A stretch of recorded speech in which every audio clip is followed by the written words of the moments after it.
Mic test.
Good morning, guys. How you guys doing?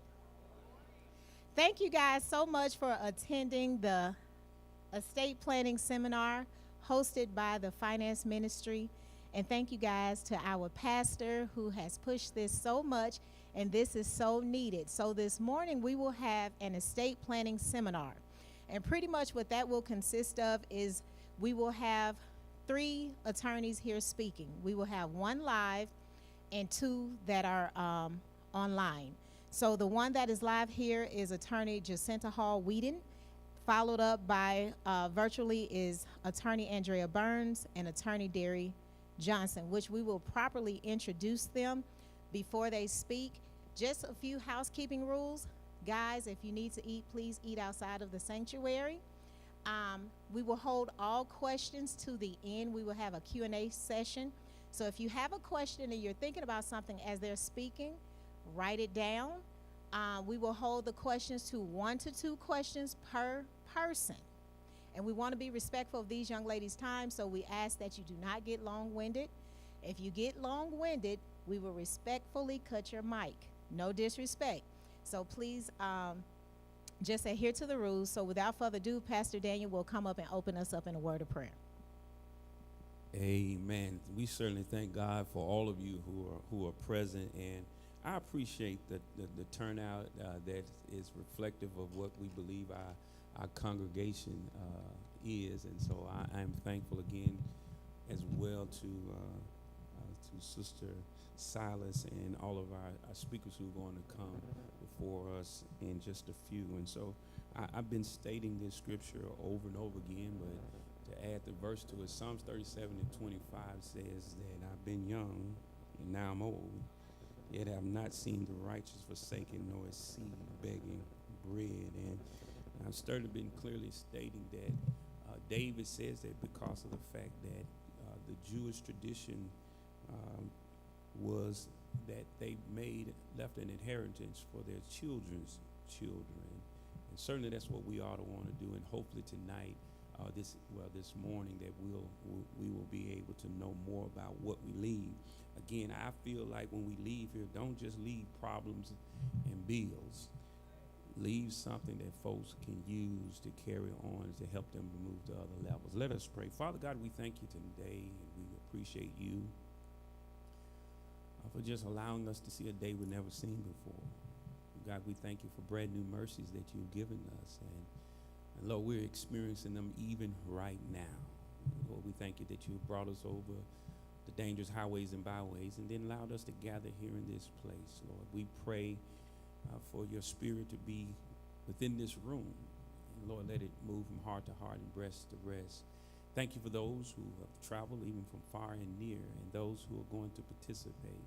Thank you for those who have gathered the information. And Lord, I pray that you will allow them wisdom and understanding will come as they speak to us, so that we'll understand what it is that we need to do concerning our financial well-being and what we can leave for our children. Thank you for the leaders of this ministry and the effort that is put forth. God, I pray that what they desire for it to be, let it fulfill itself in full fruition, Lord. I pray, God, that we will leave here better than which we came. Look in on those who are present, those who desire to be so and was not able to do so. We're praying for families who are dealing with sickness, and even those that we're going to have to even go and to be as part of their homegoing celebration of a loved one. God, give them comfort right now, Lord.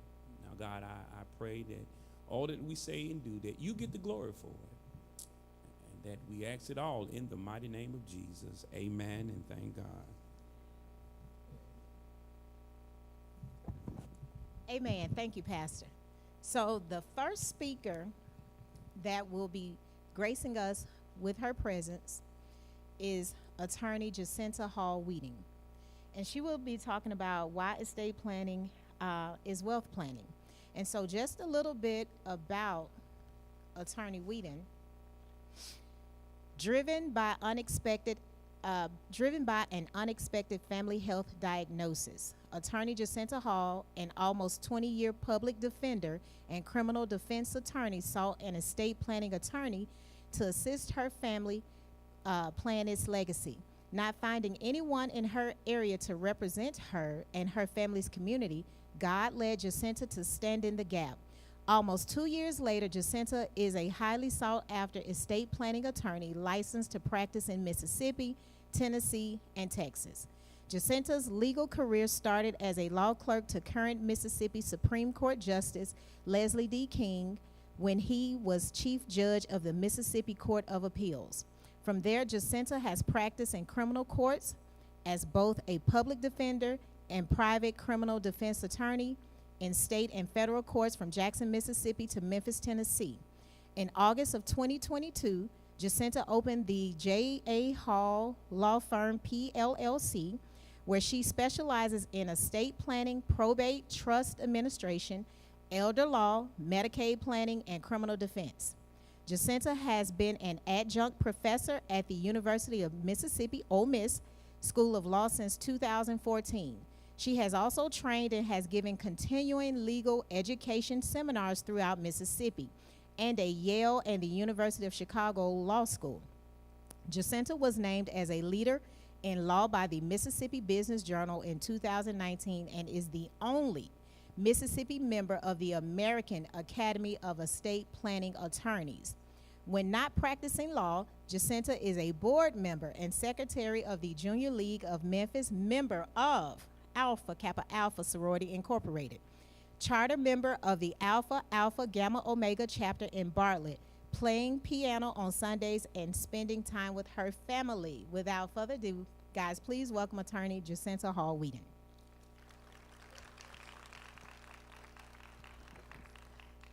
Good morning. I'm a little bit tempted not to use this mic because, as I was telling your pastor, as a preacher's kid, I kind of don't need it. But I do want to, before I start here, is it sharing? Okay. Is it going to let me skip ahead? Because if we're talking, and I'll come back and I'll get this substantive stuff. But if we're talking about why estate planning is wealth planning and why it's important, I've got to start here. And I'm sorry, so we're going to come back to this, but I want to go here. Because the most important reason that I do what I do, and I have my family here. My hair is similar because this is a recent picture. I got married December the 12th of 2025. And so that's my family, my dad, my mom, my sister, my niece, and my son on the left. On January 18th, 2026, God took my son. And I lost him in a plane crash in Holly Springs when he was taking flight lessons. He and his flight instructor perished. So the most important reason why I do what I do is because that was my legacy. But did I have a plan for him? Now, he was a child, so he's a little different. While we're still going through everything that I have to do for him, had he been 11 months older and I did not have a plan for him, what we are about to do and what we're going through is really different. How many of you understand that when you're 18 years old, the United States of America considers you to be an adult? How many of you understand that? That being said, how many of you have a will? Much fewer hands. Your pastor started with that scripture, which is Proverbs 13 and 22, that talks about leaving an inheritance for your children's children. Now, we all know Solomon to be the wisdom writer, right? God asked him what he wanted. He said, give me wisdom. So that means that he was seeking not the superficial things, but he wanted from God that thing that God would give him to pass on to others. Intelligence, good decision making. And it's not by happenstance that all those years ago that God told him to take care of your children's children. Now, as a predominantly black crowd in a black church, right, in Mississippi, God has blessed us in the last 60 years. That's in some of you all's lifetimes, where we go from not having anything, because my grandparents, all four of them, only had 8th grade education. From that to me standing before you, being the only attorney in my family, because how many of y'all got lawyers in your families? Right? Not a lot. And I'm the only attorney in my family. So from my grandparents, 8th grade educations, I'm standing on their heads, things that they could not even dream of. With that and all that God has allowed you in this beautiful edifice that we're in, all that God has blessed us to attain. And if I could tell y'all some of the things that we have to fight about, because we have not taken care of what God has blessed us with. Now, Revelations tells us we don't add any more to the book, right? It's already there. And if you read it, everything you need in your life is already there. God has commanded us to take care of what we have, and we don't do it. Now, I'm gracious to this room. I see men in it. I have done a ton of these seminars, and there has not been one black man. That says a lot, because we honor what God tells us about the head of our households, right? And if our men aren't present to lead what Solomon has given us to do, then we're leaning on our women to do it. If you're married, the state of Mississippi, Tennessee, and Texas is even more so, because they've got community property. That means everything that you own in Texas is owned by the husband and the wife, right? So if the man is the head of the household, the man is half of everything that you have, but your wife is here and you're not here, then are we doing what God has told us to do? So when I look at this and it says why estate planning is wealth planning, what we have, we want to make sure is left to our children and our children's children. What is happening in our world right now, we cannot ignore. You all know that there has been a rollback of everything, specifically affecting our community and what we have, right? Those of us who went to school in the 90s like me, student loans, you know, we ran up some debt, but our kids don't even get that benefit now. Everything that was fought for in the 2000s to make sure that those private loans and all that interest and everything has gone away, it's back now. So what are we doing for our children and our grandchildren to make sure that they can get the education that we got, right? I went to the University of Mississippi, and I went to law school tuition free. They don't have that stuff now. All that stuff that we had to make sure that people like me got a leg up and a chance, they don't have that anymore. So how are we making sure? How many of you know what a 529 plan is? How many of you have put something in there for your children? If you don't even do that, how many of you have bank accounts set up for college? How many of you know, like, and I think a lot of times, you know, our grandparents, God bless them, they didn't know what we all know now. So like they say, okay, well, you know, I got to put your name on this account. I got to put your name on this deed. There's a whole lot of tax consequences to all of that. But there are ways that you can seek assistance to make sure that you don't have unintended tax consequences when you just simply add someone's name there. So there are reasons why that's not the best way to do it. But until you know better, you can't do better. So there's a lot of things that when we talk about wealth planning, in terms of estate planning, that there's a lot of information out there. TikTok will give you some cues, but I will tell you, everything that TikTok tells you is not true. Google and AI. AI is not all the time right. Let me tell you, if I file a brief that AI has filed, I'll go into court and they will take my law license, because AI it wants to please you.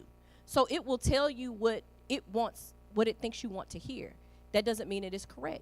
So I know a lot of times people say, oh, estate planning, that's expensive. I don't have time for that, and I can't do all that. How many of you like doing the same thing more than once? Nobody. Because I can't stand it. Now, my undergraduate degree is in music. So I had to practice. And if I wanted to do all the great scales and stuff like that, I had to practice doing the same thing over and over. How many of y'all know I didn't do that a lot? Because that was irritating to me. Like, I want to do it. I want to sit down and do it one time. I don't want to have to go back every day and do the same thing. Well, it's the same thing with your estate planning. If you want to get AI to help you do it, AI can give you some basic documents, but do you really understand what that means? Because I can tell you, even as a practicing attorney, before I delved into estate planning, there were words and terms that I didn't know what that meant. So would I even trust myself? My friends who are lawyers, and they call me and I'm explaining stuff to them, their eyes kind of go back and they're like, I don't know what you're talking about. And they're lawyers. So how many of you trust yourself to take care of all that yourself? Right. So seek professionals, seek the help, because there's a ton of opportunities out there. And a lot of stuff, trust yourself to, because you know. But there's tons of us for us to talk about. And I want to make sure that I, give you an opportunity too at the end to ask your questions. So write them down. You all have a sheet from us, and you can turn it on the back and write down, what questions come up. And if I can't directly help you, the best way that I can help you is, of course, is to get you to either come in the office or Zoom so that we can talk to your specific situation. Because when you are asking your questions, I will caution you, anytime you're talking to an attorney, there is a confidentiality issue. Because anything that you say about what your personal situation is, you want to keep confidential.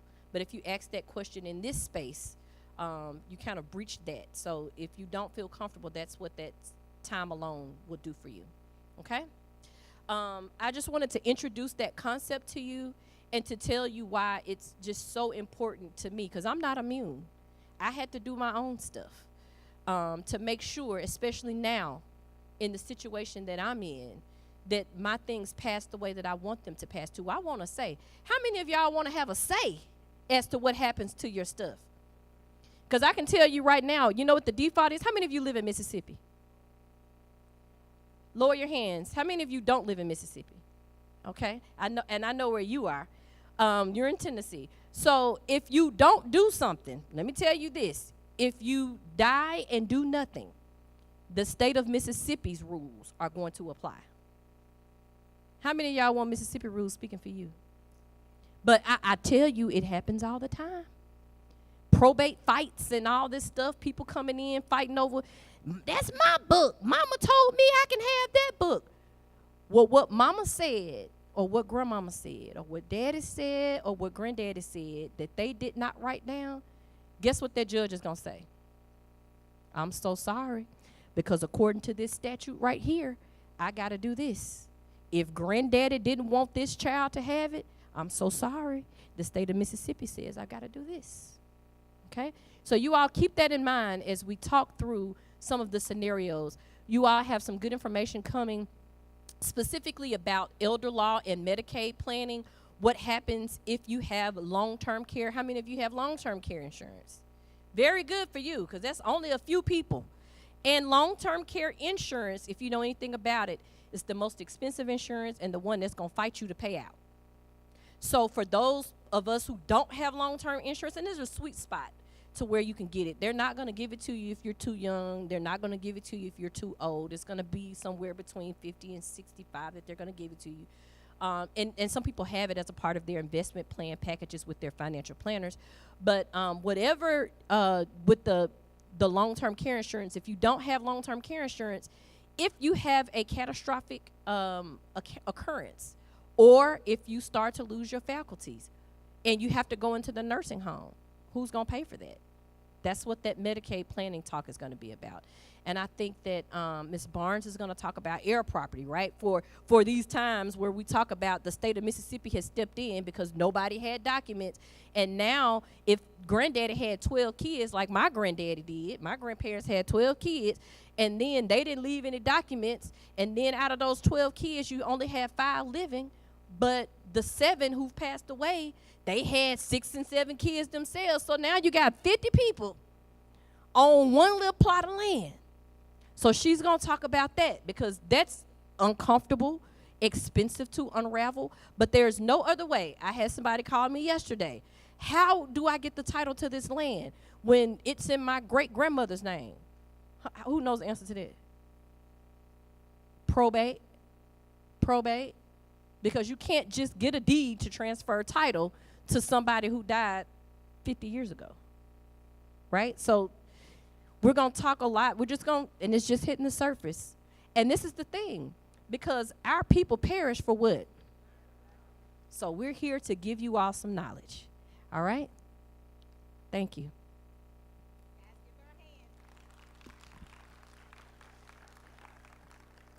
Man, guys, this is so powerful.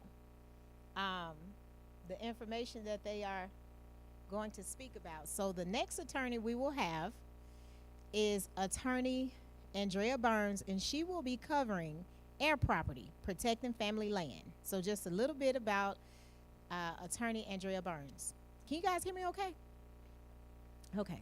Andrea Burns is a native of Madison, Mississippi. She received her formal education in the Madison County Public School System.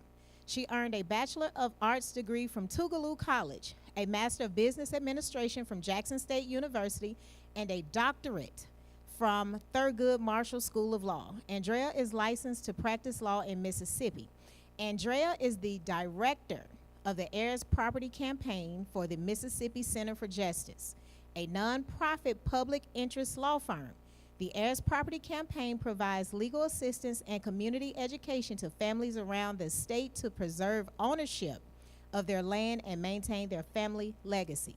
Prior to joining the center, Andrea practiced family law, estate and probate administration, and personal injury litigation. Andrea's background also includes working as a law clerk with the Circuit Court of Hinds County, Mississippi, a prosecutor with the Hinds County Attorney's Office, and as the Public Records Officer and Staff Attorney with the Mississippi Department of Corrections. Andrea has also served as an adjunct professor at Tougaloo College, educating aspiring lawyers about litigation and trial practice. Previously, she served on the board of directors for the Spencer Perkins Center for Reconciliation and Community Development. Andrea is a member of many professional organizations and associations, including the Mississippi Bar, Magnolia Bar, Metro Black Women Lawyers Association, and others. She has received numerous accolades and recognition by the profession and community. As an entrepreneur, businesswoman, and attorney by trade, Andrea is truly a servant leader whose life reflects her commitment to her faith, integrity, and justice. In her spare time, Andrea enjoys spending quality time with her family, gardening, and traveling. So, guys, without further ado, we're going to turn it over to attorney Andrea Burns. Please give her a hand.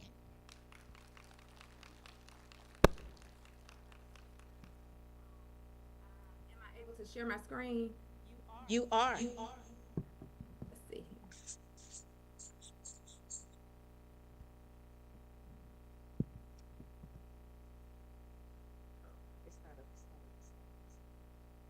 It's not. So you gotta click share. There you go. Okay. Do you see it? Okay. All right. Well, good morning. As shared, I'm attorney Andrea Barnes. So happy to be sharing with White Hill on this morning. Thanks to Pastor, the committee of individuals who have decided that you wanted me to connect and share with you. I do apologize that I'm unable to be there in person, but I am thankful for the opportunity to share about a topic that is near and dear to me. Happy to hear my sorority sister and colleague Jacinta as she talked through her presentation. One of the things I'll say is I do want to get to like the hard and kind of meat, and so I may have to skip some of these slides. But when I think about what we're going to talk about today, which is air property, for me as a young girl growing up in a rural county in Mississippi, I grew up never really hearing the term heirs property, but I always heard the ancestors talk about family land. And so I'm sure many of you, like me, have heard people say, well, that's Sister so-and-so's property, or that's the Brown's family property. Nobody can get that. But I didn't really know as a child what they were talking about. I remember my granddad, who was a farmer, and so I remember he was a cattle farmer, and he had cows, chicken, pigs, you name it. And as a little girl, I didn't want anything to do with the farm. And so as I sit here now, I'm like, I should have at least probably learned how to milk a cow. But one of the things that I love as I think about my heritage, as I think about my family, when we think about land, I grew up understanding, and my grandparents tried to teach me, and my parents, that land is something that has value. It's something that they're not making any more of.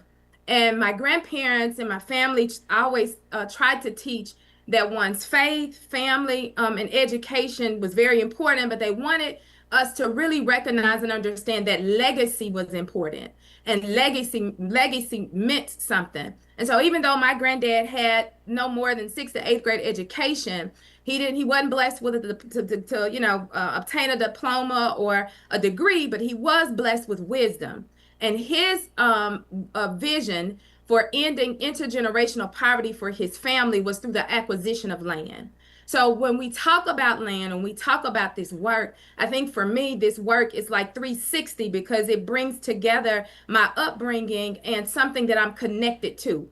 And so when we talk through today, our time together, and Miss Nicole, please keep me on time. I want to be a good steward of the time. But in our time together, we're going to talk about what is heirs property and how heirs property is created. We're going to talk through maybe some common problems associated with heirs property, because like my grandfather, when he acquired the land, he and my grandmother actually wanted it to stay heirs property, because what they thought was that, or their idea was that if we at least keep it where it remains heirs property and nobody does nothing, right? After people die, you do nothing with the property. At least it stays in the family. And if somebody needed to come back, they'd always have a place to come back to. But you just don't know, or they didn't know what they didn't know. That was good in terms of the sentiment. However, it made our family land very vulnerable. So we're going to talk about once heirs property is created, how do you resolve it? How do you address those issues? And then the prevention part is going to be by our next colleague, who's going to talk about ways in which to prevent it. I always put this little tractor on here because it reminds me of my granddad, so it keeps me centered in terms of my focus and why I do the work. I'll talk through Mississippi Center for Justice and what we do later, but I do want to just get into the meat. Now, I know Jacinta said the term probate, and many of you have heard different terms. And I wanted to just start with giving some terms, because there are a lot of myths about heirs property. And so I want to give some terms so that as you hear me during our time together today, you understand what we're talking about. So when we say probate, that's just a legal process that one goes to wrap up one's estate. And your estate consists of the assets that you've accumulated during your lifetime. Whether there's personal property, like a car, or financial information, or whether there's real property like land or a house. When we say heirs in the state of Mississippi, when you hear the term heirs, and that's not A-I-R heir, but H-E-I-R-S heirs, that's family members who are related by blood, adoption, and or marriage, who may inherit by law. Now, let me put a plug here, because it's a myth for a lot of folk. A lot of times when you talk about heirs property, you have people come to us and say, well, Ms. Barnes, I think we have heirs property. And I say, well, the original owner of the property, when he or she died, did they have children? And most of the time people say, oh yeah, they had 3 children. But we don't like to talk about those in-loves, those sister-in-loves, and those brother-in-loves. Well, quite honestly, depending on that family tree and the original owner of their property, sister-in-laws and brothers-in-laws may have a right to inherit. And so oftentimes people think, or the myth is, you have to be related by blood. But in Mississippi, that is not the case. And when you hear the term intestate, that just means the person died without a will. Now, let me also say this, since we're talking about heirs. In our communities, one of the things that we like to do on our obituaries, we like to include everybody, right? So let's say, for example, Big Mama took care of a sister's child, right? That she didn't adopt, and it wasn't her natural and biological child because she didn't give birth to the child. But on the obituary, we list that person as the child of Big Mama. Well, in Mississippi, an obituary is not a legal document. However, when you're trying to determine heirs and who has a right to inherit Big Mama's house, courts look at obituaries as prima facie evidence of heirship. What am I saying this morning? Only put the people on obituaries that you know are the natural and biological children of the person who died, or if they were adopted. You still can show honor to the relationship that Big Mama had to that individual by saying Big Mama loved Jane as her own child. But do not put Jane as the child of Big Mama if Big Jane was not Big Mama's actual child, because that causes a lot of problems. Because what will have to happen in court is we'd have to satisfy the court as to who really is entitled to inherit from Big Mama. So you got to put on testimony. And quite honestly, a lot of times what I have seen is people know that they may not be Big Mama's child, but if they think Big Mama has something of value, they'll get in court and act as if Big Mama is their parent. All right, so let's just make sure as we move forward, as we learn, right, and we obtain the knowledge, that we stop doing that. And we've already said when somebody says the person died intestate, that just means they died without a will. All right. Last set of terms that we're going to talk about, that before we get into the meat of our definition of heirs property today. Title, that's just a legal term that means ownership of the property. Now, many of you, I'm sure in the audience have a house, or you own a house, or you may even own a lot, or you may even own a land. And so I'm sure you all are familiar with the term deed. And that's just the legal document that transfers title from one person to another. So you may have, if you bought a house for the first time, many times you get a warranty deed, or you may have seen what's called a quit claim deed, right? But that deed is just that legal document that transfers the title from one person to another. Now, heirs property. A lot of times people refer to heirs property as cloudy title, and this is why.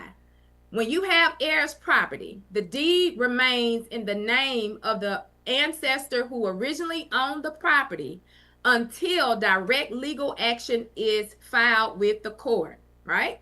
And so heirs property is cloudy title because if the name is in the deceased family member, you really don't know who owns the property, right? And so that's why it's a cloud on the title. Now let's talk about our definition, our working definition of what heirs property is. When you die without a will in the state of Mississippi, as Jacinta said, the state of Mississippi will determine who has a right to inherit from you based upon state laws called intestate succession. So what does that really mean at the end of the day? Big Mama died, and at Big Mama's death, she didn't have a will, but she had a surviving spouse and 4 kids. Well, at Big Mama's death, the surviving spouse and 4 kids were entitled to a 1/5 undivided interest of Big Mama's property, right? So when you die without a will, the family does not go to court to probate your estate or settle the title. That land is just going to pass informally from generation to generation. So if Big Mama died in 1955, here we are in 2026. If the family never took that went to court to settle the title to Big Mama's property in 2026, that property is in the estate of Big Mama. It's still in Big Mama's name, right? So what does that mean then if I'm an heir of Big Mama, if I'm either the surviving spouse of Big Mama or Big Mama's children? Well, what that means is this, and I'm dispelling this myth today. As an heirs property landowner, the land is owned in common by all heirs, known and unknown. What that really means is all heirs own an undivided interest in the land, right? Now, I put this on here because this is just the law that kind of shows you when you fail to plan, i.e. estate planning, I like to call it life planning, Mississippi decides who inherits from you. And Mississippi prioritizes those relationships. So the first question, of course, that is asked is, was there a surviving spouse? Let me say this. You could be separated from your spouse from 1 day, 5 months, 10 years, 20 years. The state of Mississippi does not recognize separation or legal separation as a cause of action. What does that mean?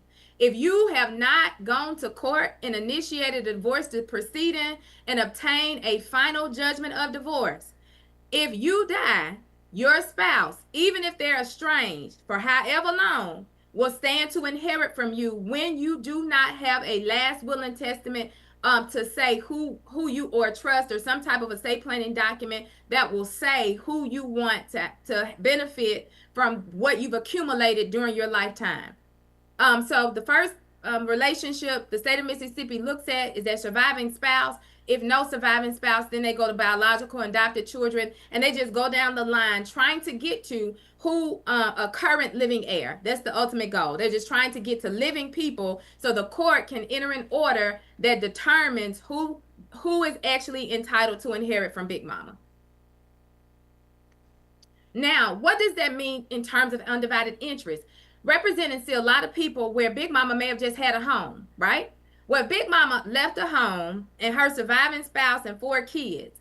What we cannot do is divide the house in 5 and say, okay, Dad, you get the front door. Oldest child, you get the back door. Now the second oldest, you get the left side, and somebody get. You just can't do that. As an heirs property landowner, you own the property as a tenant in common, and so you have multiple owners.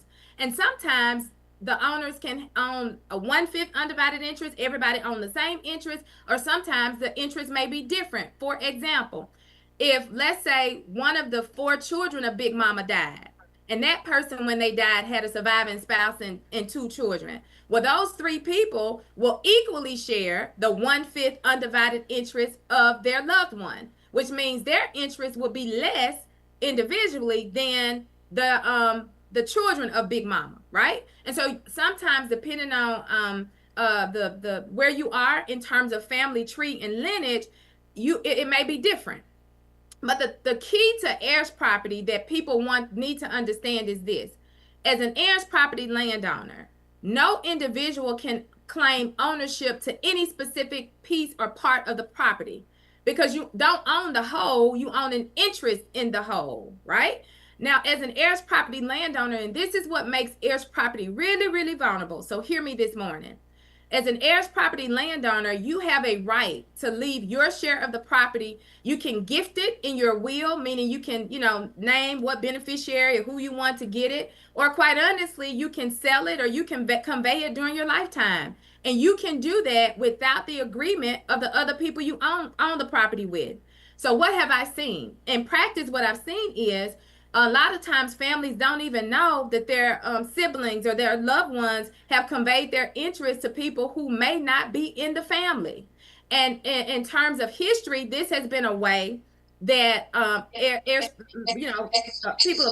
people of color have been able to lose their property.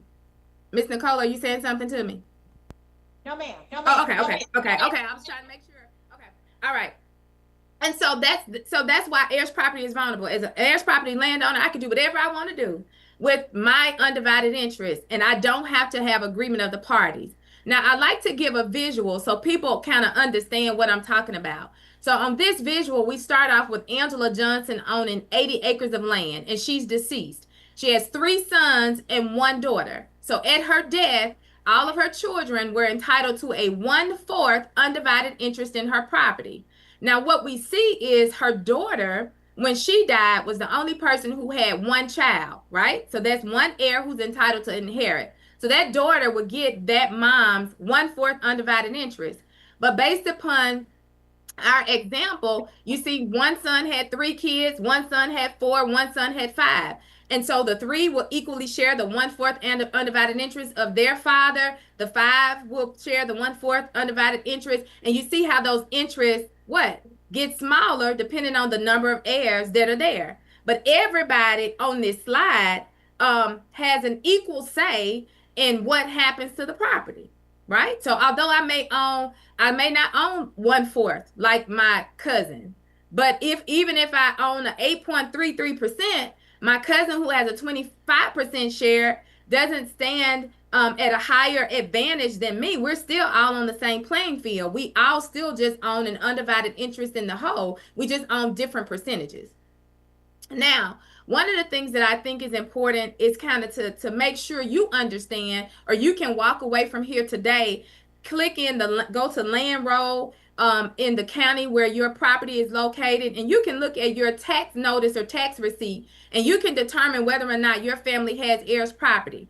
Because if the name on that tax receipt is followed by heirs of, estate of, et al, and which means and others, et ux, you may have heirs property. So what does that look like? Now I tried to pull something from Winston County, so I'm hopeful that nobody comes up that you all know, but just to kind of show you what that looks like. So this says Atkinson GDEST, that's just an abbreviation for estate.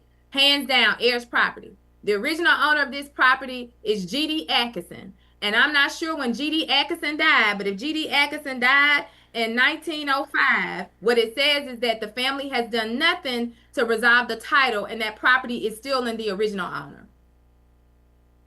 So you have EST, sometimes it may say estate and et al., estate and others, heirs property. So you can look at your tax notice and receipt and look at the name and it will tell you whether or not you have heirs property. In terms of common problems with heirs property, I've already shared that decisions regarding land use requires agreement of all owners. Now, this is what we know. We know it's difficult to get two people to agree, let alone 5, sometimes 50, and we've dealt with hundreds of heirs, right? And so this is where the problems come, because quite honestly, even if our Big Mama was a house, sometimes people are like, well, no, Big Mama told me I could stay in the house or my children could stay in the house. And so then you got everybody trying to stay in Big Mama house, right? And it just creates problems for the family. And quite honestly, if Big Mama didn't have a will, then everybody is entitled to stay in the house. But we know in practicality, everybody can't, depending on how large Big Mama's house is. What we also know about families is some family members want to sell it. Like they have no connection to it. They want to sell it. We know sometimes families want to live in it. They want to farm it because they do have an emotional attachment to it. They are connected to the land, right? So because you have people with different perspectives who want to do different things, it creates division amongst the families. Quite honestly, I've seen families be torn apart when it comes to a family member dying, owning land or property. The next thing that I see, and please hear me, I'm kind of sounding the alarm on this today. Heirs property has a high risk of foreclosure. We represent a lot of folk. And this is just not mortgage foreclosure. This is tax sale foreclosure. When COVID happened and people were dying unexpectedly, what we begin to see is that you may have had the husband and wife on the deed, but only one of the spouses was on the mortgage. And because that spouse was the only one, the spouse that died was the only person on the mortgage, and the wife was not on the mortgage as an authorized person with whom the mortgage company could speak. Then if the wife became delinquent, the mortgage company was not going to speak with the wife, and the wife was going to be forced to get a lawyer to open up an estate on behalf of the deceased husband. So what am I saying? What I'm saying is this: if you know you are the only person on your mortgage, I suggest that you at least have an authorized person with whom the mortgage can speak to about your mortgage in the event something were to happen to you, you became physically or mentally incapacitated and you were unable to take care of the mortgage, or you transition, right? Because when you don't do that, it forces the hand of the mortgage company, because by law they're looking at liability. So they're not trying to talk to folk unless they know that this is a person who they're authorized to speak with by what the person would get if they filed an estate, letters of administration. So I have seen a lot of families. We have had to try to not only open up an estate, but file a temporary restraining order to try to stay foreclosure sales, right? Because the mortgage company just wants their money. So heirs property has a high risk of foreclosure. The next thing that we've seen in terms of mortgage, in addition to foreclosure, is tax sale delinquency. There has been this big push, not just in Mississippi, but throughout the country. There are people who are able to identify what is heirs property, and they go through the land roll and they just lie in wait, waiting for families to not pay the property taxes. And then they get at the tax sale and they buy it. Now, a lot of times what we're seeing is people are forming LLCs and doing this because they don't want the property. It's an investment, because what they know is even if you reclaim it and buy it back within the 2-year redemption period, they're still going to get what they paid at the auction plus the interest. So they're still going to win. So I say this: please make sure that the family is paying those property taxes so that in a tax. What we also know in terms of problems with heirs property is this: some owners pay their share of the taxes and others don't.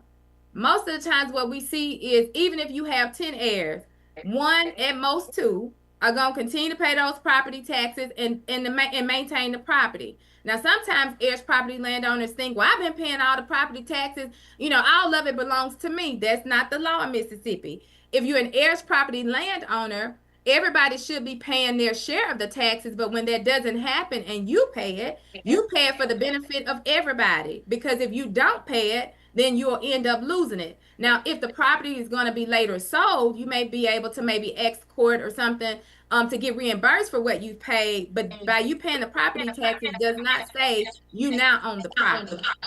The last thing I'll say about common problems with heirs property is this. If you're a farmer, if you're a forest landowner, if you're interested in farming or doing something, making money, monetizing the land where the land is able to work for you, it is very difficult to qualify for any type of loans.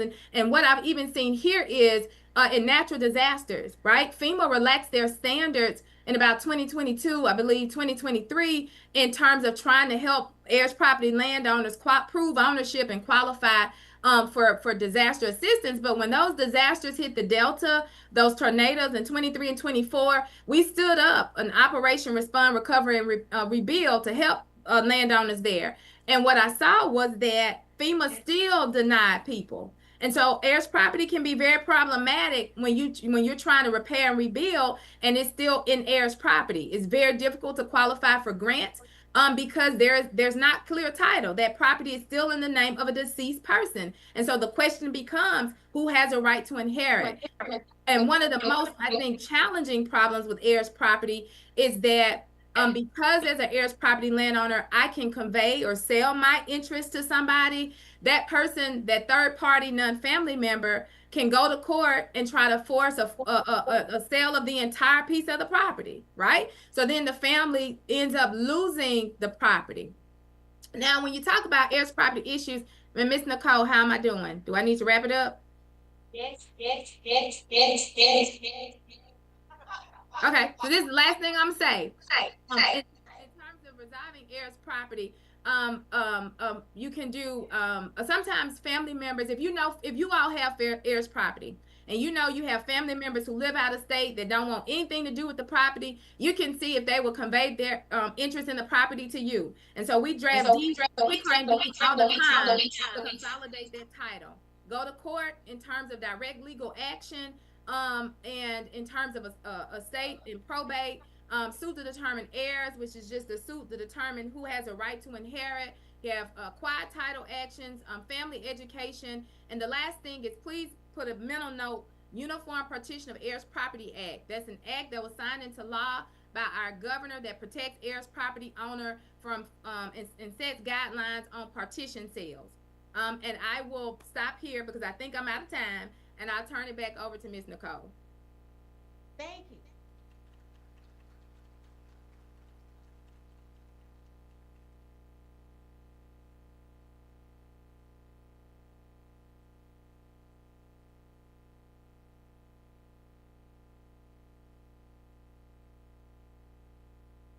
It's on. It's 10.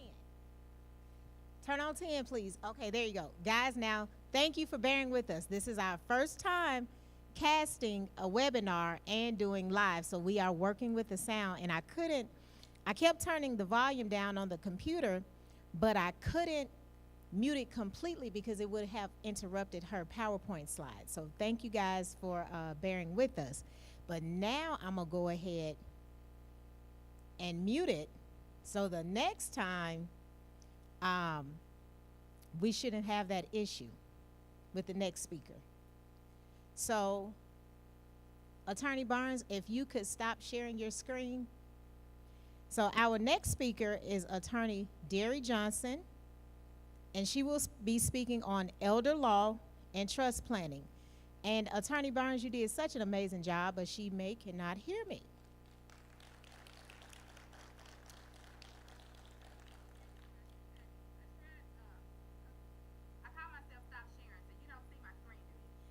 No, ma'am, I don't. Okay, good deal. And she did such an amazing job, and they will come back and do Q&A. So we will have Attorney Derry Johnson, who is one of the top 100 African-American attorneys in the USA, according to top 100 African-American attorneys. She is out of Birmingham, Alabama, because I do know we have quite a few members that are residents of Alabama, so I thought it would be very beneficial for us to have her as well. So, just a little bit about Attorney Derry Johnson. She's currently practicing law in Jefferson and surrounding counties. Areas of practice include family law, domestic relations, elder law, probate, and church law. Over 15 years experience in healthcare administration, financial management, public relations, fund and event planning for a nonprofit community health center organization. Over 10 years supervisory program development, coordination, and grant writing expertise. More than 25 years experience as a pediatric nurse practitioner and registered nurse in hospital and ambulatory services. Knowledgeable of Medicare and Medicaid federal regulations, significant experience in nursing staff and patient health education training. Married to Morris Johnson, pastor of the Integrity Baptist Church in Hueytown, Alabama.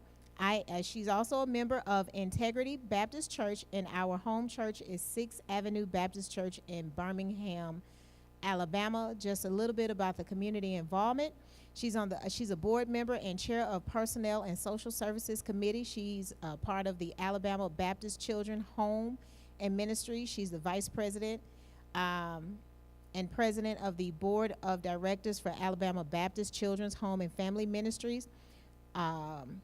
Also, the VBS trainer for the Birmingham Baptist Association, credentialing committee for Bessemer Baptist Association. She's just got a lot of accolades. So prior to becoming an attorney, she was a registered nurse that went nurse practitioner. So without further ado, please welcome Attorney Derry R. Johnson.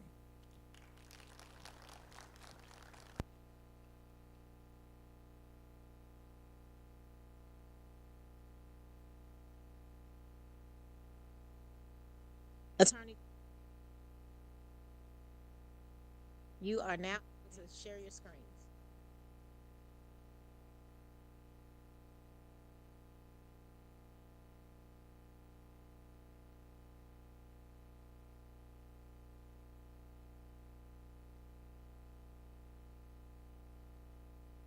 Can you hear me?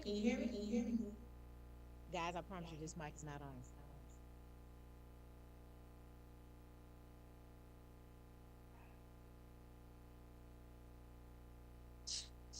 So has this been beneficial or what?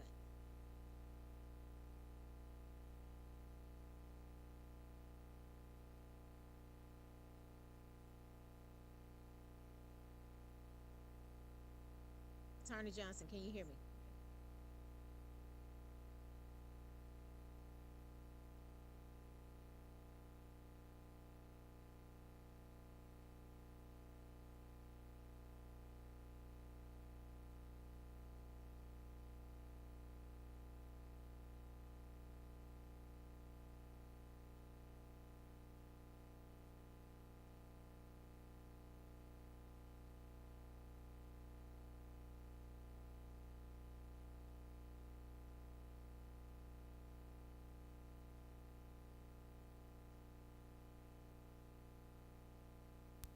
Can you hear me now? All right. So I believe she's having some technical difficulties and she just popped back in. So what we're going to do is move her to the panelists and then she should be able to come back on. You know, what'd you say, Pastor? Okay. So we'll take a break from that. Take a break now.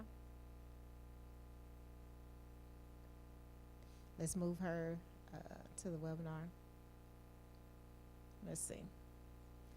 And then, yeah, you can go ahead, if you don't mind, Attorney Jacinta, and then we will come back to, let's see.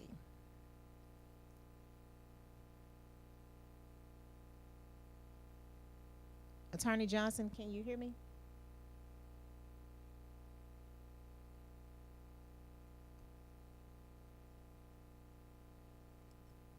I think I can hear her.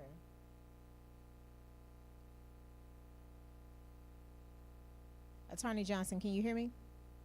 Yes, I can hear you now. Okay, great deal. You are able to share your screen. The floor is yours. Okay, thank you very much. And good morning, and I do apologize for not being able to, we had some type of error in communication.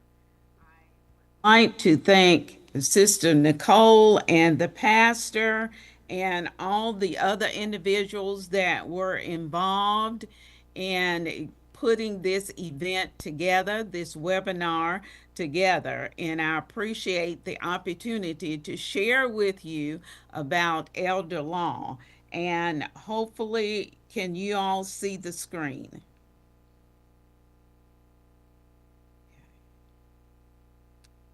All right. I am assuming that you can see the screen, and the title is Elder Law and Trust. So, in dealing with this particular topic, it's intertwined in both of the attorneys, Attorney Wheaton and Attorney Barnes. Elder law is a part of probate, and so we're going to get into the specifics of what you should and should not do as it relates to elder law. Now, it does not appear, Miss Nicole, it does not appear that the slides are full on the. Can you help me out with that? Yes. Click. I'm sorry for the echo, guys. Click slideshow, and once slideshow, go over some, then go to slideshow up above the yellow marker, That is. and then click from the It's beginning. moved up now so that we can see. Okay. Yes, click there and then click Yeah. from the beginning. There you go. Okay. Now we are on target here. Thank you very much. You're welcome. All right. Elder law and trust, as I was saying, it's intertwined with probate, and the attorneys that have presented before me has laid the groundwork, because elder law and trust is a part of all that was talked about. So let's move to the next slide. And that slide, what we are going to talk about today, has to do with the introduction of elder law, understanding what elder law is, and some practical examples of what to expect here in elder law and trust. So, what we want to know in the very beginning is, what in the world is elder law? And we use that terminology, elder, but it doesn't mean that a person is over the cloud or really, really, really old. Sometimes we will say seniors or older adults. So elder law is the field of law that deals with adults. Let me go back there. That deals with older adults, including estate planning, retirement benefits, Social Security, age discrimination, and health care. That's a mouthful. Elder law includes all of the areas that were talked about with the two attorneys that presented earlier. What is elder law focused on? As I have said, the elder law focus on legal issues that affect older adults, including long-term care. You heard that mentioned in the first presenters, incapacity, when an individual is not able to take care of himself or herself, asset protection. You heard the two attorneys talk about wills and land, asset protection, bank accounts, investment, and healthcare decisions. What are some examples of those? Planning for nursing home care. Y'all, we are not going to be the age that we are today in the future. So we will have birthdays on this earth if we continue to live here, and there will be times when we need to start planning for nursing home costs, and they are very expensive. Protecting a home from Medicaid recovery. I've heard many individuals say Medicaid want to take my home, and so I bringing to you today, Medicaid is not in real estate business. Medicare is in providing care to those individuals who qualify, and from that, they're saying we will provide this if you can't. So we'll talk about that in a couple of slides as we go on. Preventing. Elder law is focused on preventing financial exploitation. What I want to emphasize right here, you may say, oh my goodness, we don't have what is exploitation? That is family members, non-family members taking advantage of older adults or adults who have special needs, take advantage of their financial situation by pretending to care for that individual, however, taking the money and using it for him or herself own personal items. So let's go deep down in defining elder law and what it's all about: protecting seniors or older adults, their rights, and their financial stability in healthcare. Legal planning for medical decisions. That's what we're talking about. We need to start planning. And I've got a number for you. 55, you need to start planning for medical decisions. If you have not done that and you have not made it to 55, you need to start planning. Long-term care, need to start planning.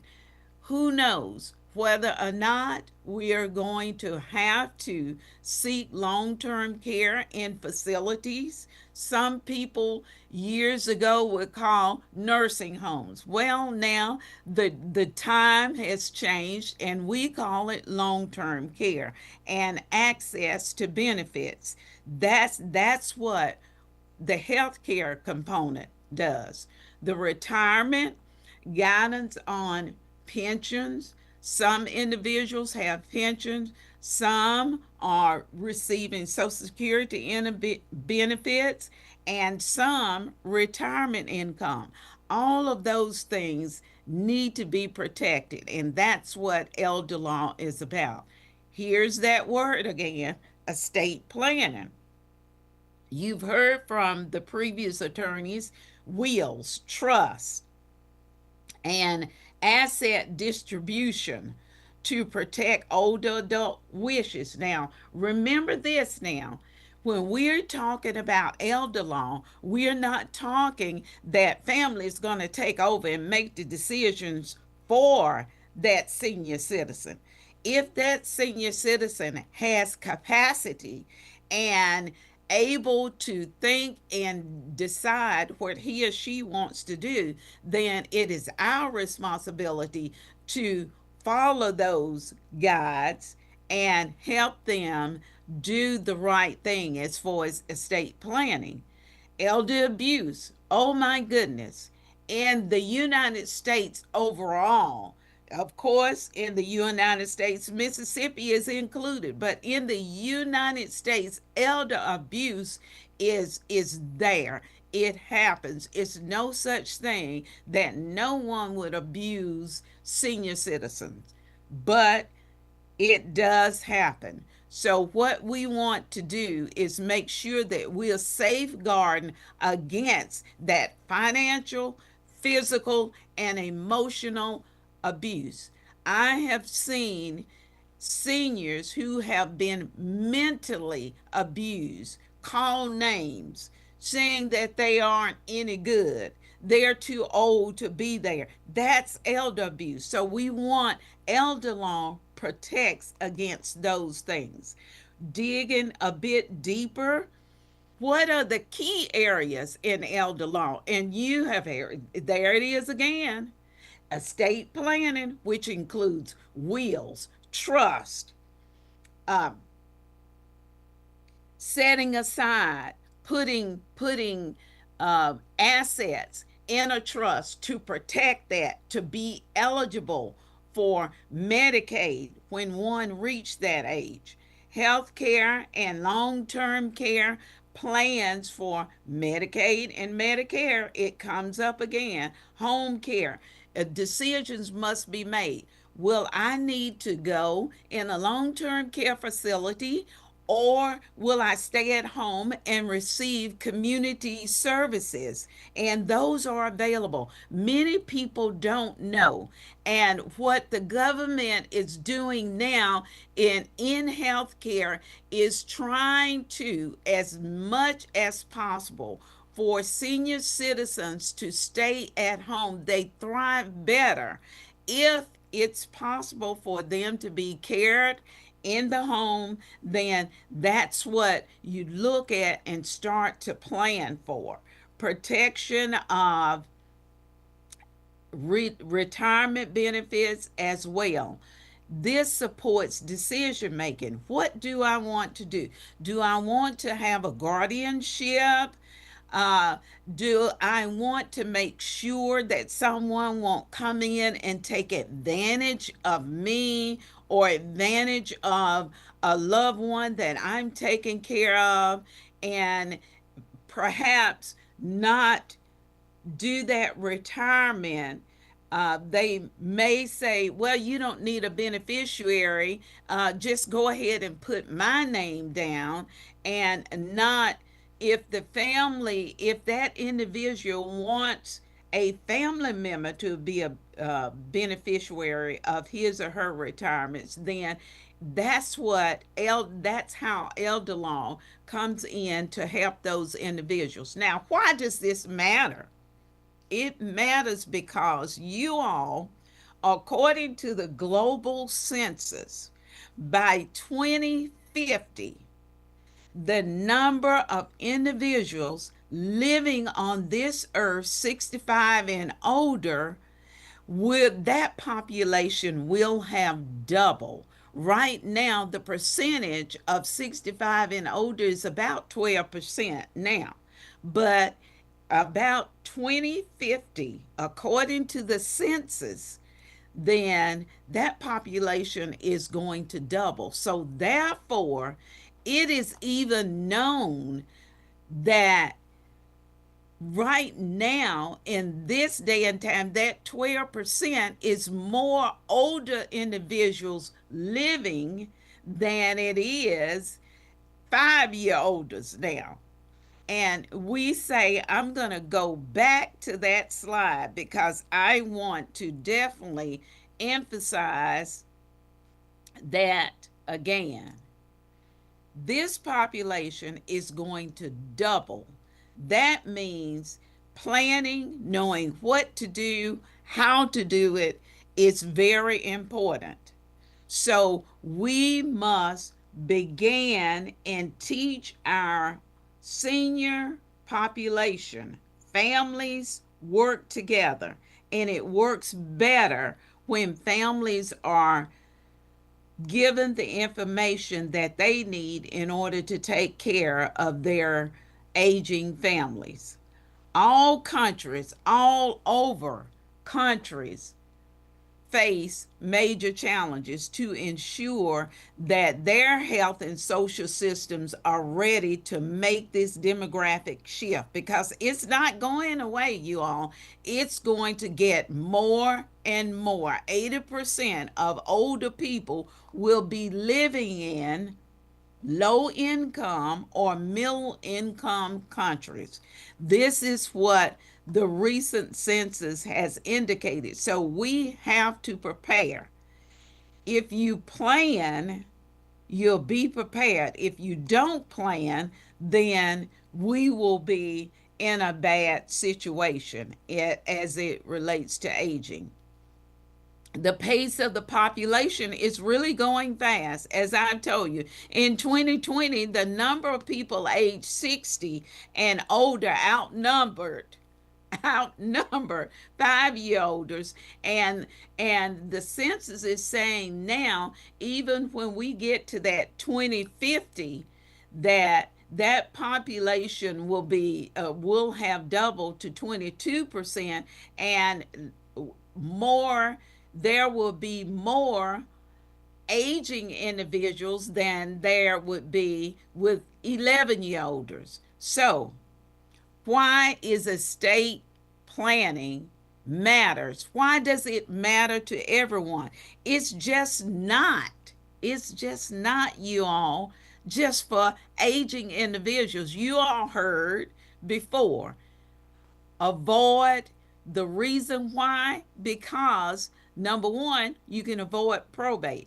Why would you want to avoid probate if you can put in certain vehicles to take care of your property, to take care of all of your assets, and to take care of aging individuals? Why? Because probate takes a while. To go into probate, to probate your will, it's at least 6 months and sometimes longer than that. And it does cost.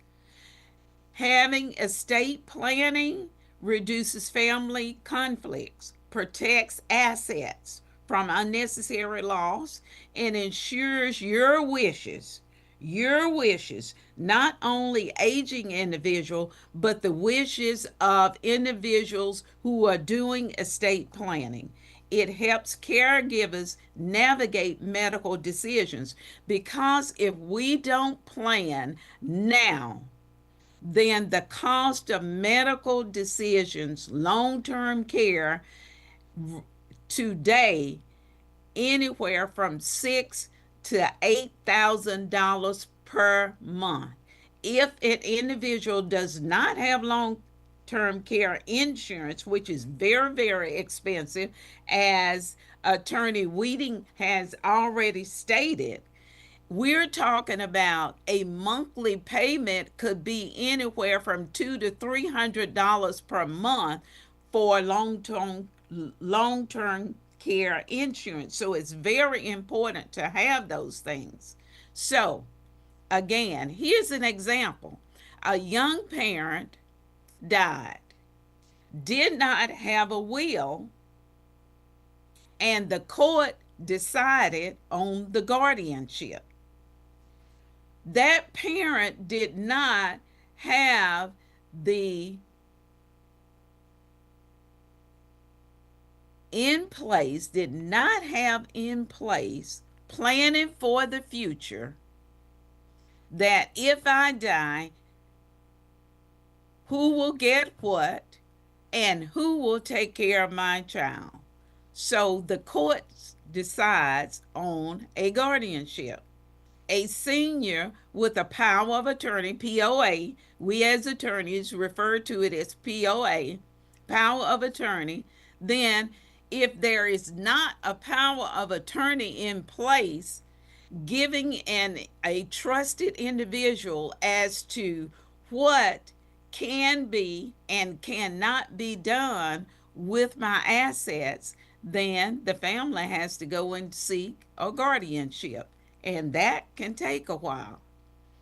Here are the core planning documents, and Attorney Wheaton is going to go over all of those, but do know Core estate planning documents includes last wills and testament, revocable living trust, durable power of attorneys, healthcare power of attorneys, advance directives, HIPAA authorizations. Quickly, when we talk about last wills and testament, we're directs who receives your property after death. That gives you the opportunity from the grave to determine who you want to have what. The revocable living trust, you can do that, have that while you're living. And that kind of trust, you can change it. Afterlife, it avoids probate. You can change it while you're living, or you can leave it as is. A durable power of attorney, appoint someone to handle the finances if they are incapacitated. Some individuals does a durable power of attorney even and allow the individual whom they trust to take care of their finances or any other type of power that that individual wants to give the individual that he or she trusts. A healthcare power of attorney names someone to make medical decisions if that individual becomes incapacitated or if the individual is not incapacitated. That's up to the person who is executing these documents. Advance directives at the end of life, you're telling the physicians, the healthcare facilities, and your family what are your end of life preferences. And of course, the HIPAA authorization, this is a document that allows your family to be able to access and know what's going on with you if you have health problems. Many people, I've seen them go in the hospital. I am the daughter of Sally Sue, so tell me what's going on. You have to have that HIPAA release to release even to your husband. All right, we are going to move in and understanding trust in elder law. So, what is a trust? A trust is a fiduciary agreement between a trustee and a legal title property for the benefit of the beneficiary. There are core roles there that's involved there. There is a trustee who manages assets and must act as a beneficiary's best interest, not as the trustee's best interest, but the beneficiary. A beneficiary is a person that receives whatever is given and needed from that for that beneficiary. So you have two roles, the trustee and the beneficiary. Why families use trust? We've already gone over that. To avoid probate, maintain privacy, protect vulnerable beneficiaries, plan for incapacity, control distributing time, and reduce conflict. Believe it, that this will reduce conflict because it's in writing, and if it's an irrevocable trust, it can't be changed, and one must go according to the agreement as it was signed. Here's an example here. A parent places their home in a trust and allowing assets to be transferred to children without a need to go to probate. Now, a trust vehicle it's very thorough under the law, under your probate law there in Mississippi. The trust, that code tell what can and what cannot be in a trust document. However, in doing so, then that parent can be okay in believing and knowing that putting their home in a trust so it can transfer to the children would not need to go to probate and therefore would not have to expend money to get things changed. Why does trust matters in elder law? Trust can help keep control of distribution of assets. Here again, we're going to minimize probate and protect resources from creditors and government eligibility rules. Trusts vary widely. They are different types of trust, but the shared goal in every type of trust that is executed, it is to ensure efficient, specified distribution. Now, let's talk about these trusts. I mentioned those earlier, but let's talk about them. This revocable living trust, here again, is flexible. Asset management is seamless upon death, and it's ideal for seniors or elders seeking control and simplicity. It's private, it's not out there in the public.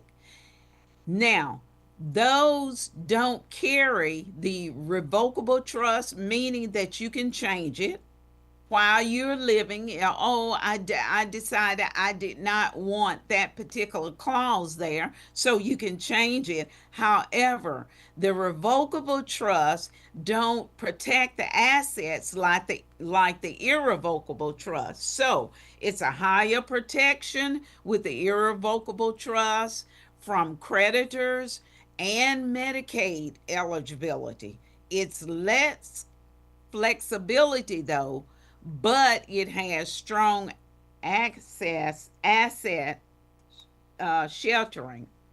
So as the next type of trust is the special needs trust. What happens here? They are individuals, the older individuals or a family member can become disabled, a car accident, or born, but this type of trust preserves government benefits for disabled beneficiaries and provides supplemental support without jeopardizing eligibility. What are we talking about? Now, let's say that we have a 17-year-older who was in a car accident, and that individual ended up as a quadriplegic and can't do for himself.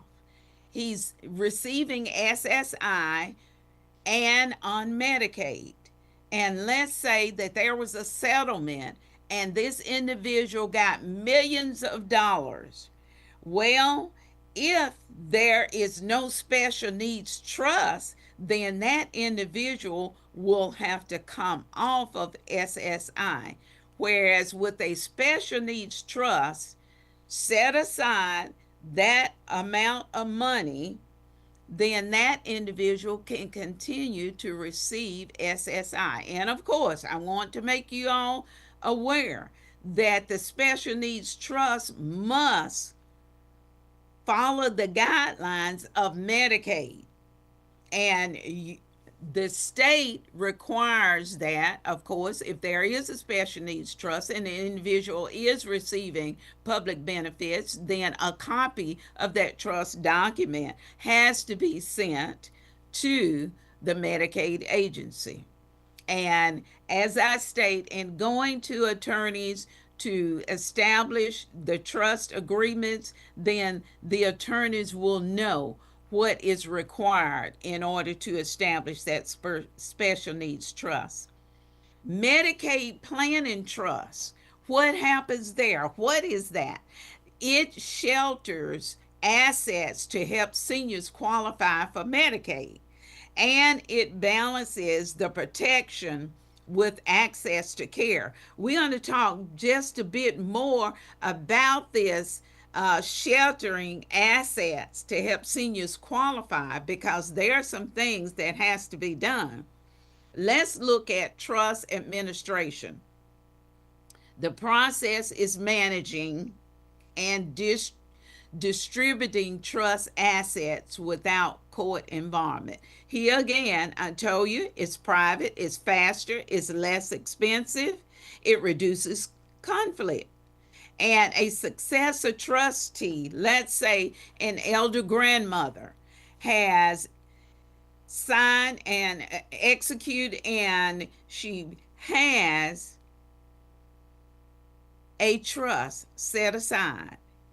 Now, a successor trustee can step in, and in the trust document, those individuals will be named, and that person could step in immediately if the grantor becomes incapacitated. And the grantor is the individual where the money comes from to set up a trust. Now, and in talking about a trust, now you can't just have a document and say, "Oh, I got a trust." A trust has to be funded with something, money, assets. It has to be funded, and it has to be set up a certain way.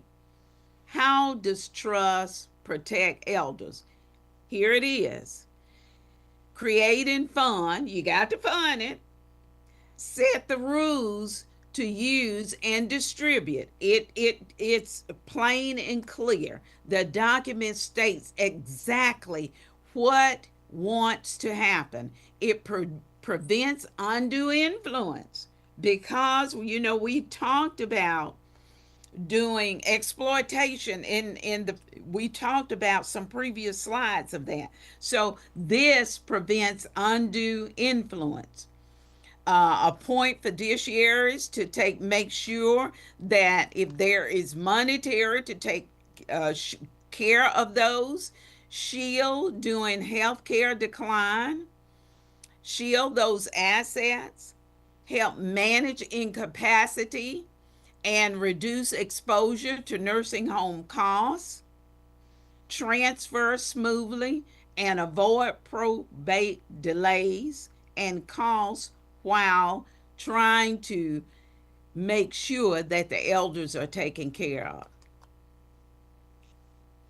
Let's look a little bit closer here. Number one, create and fund a trust. Now, set rules for the use. We've gone through that. The rules, you can't just say I got a trust and we'll just do whatever we want to do. It must state in that trust document what that decision maker want done. Prevent undue influence. Appoint those fiduciaries. Shield health decline. Help manage incapacity and reduce exposure to those nursing home costs. We got a 1, 2, 3, 4, and it transfers smoothly. Here's some examples of elder law trust. What it does: a revocable living trust helps the elder manage his or her assets. Number two, here's an example: a senior transfers the home, investments, and bank accounts into the trust and names a successor trustee to step in without having to go to anybody if that person becomes incapacitated. Why it helps? Continuity reduces family disputes. I have seen so many family disputes over something such as this, but a trust will really reduce that. It remains flexible, it's amendable, that revocable one is. And here is an example of the special needs trust. A special needs trust protects resources for disabled beneficiaries without jeopardizing their SSI or Medicaid eligibility. We talked about that. The parent is the one that funds that trust for a minor child. A trustee manages and the distributions for the supplemental needs for either for medical or education. And it matters. Why does it matter? Because it's tailored in a key elder law tool for ensuring that long-term care support for that loved ones. So that could be a grandparent, a great aunt, or an aunt who's doing this for a child or for relatives. Now, Medicaid and long-term care planning, I cannot emphasize that enough.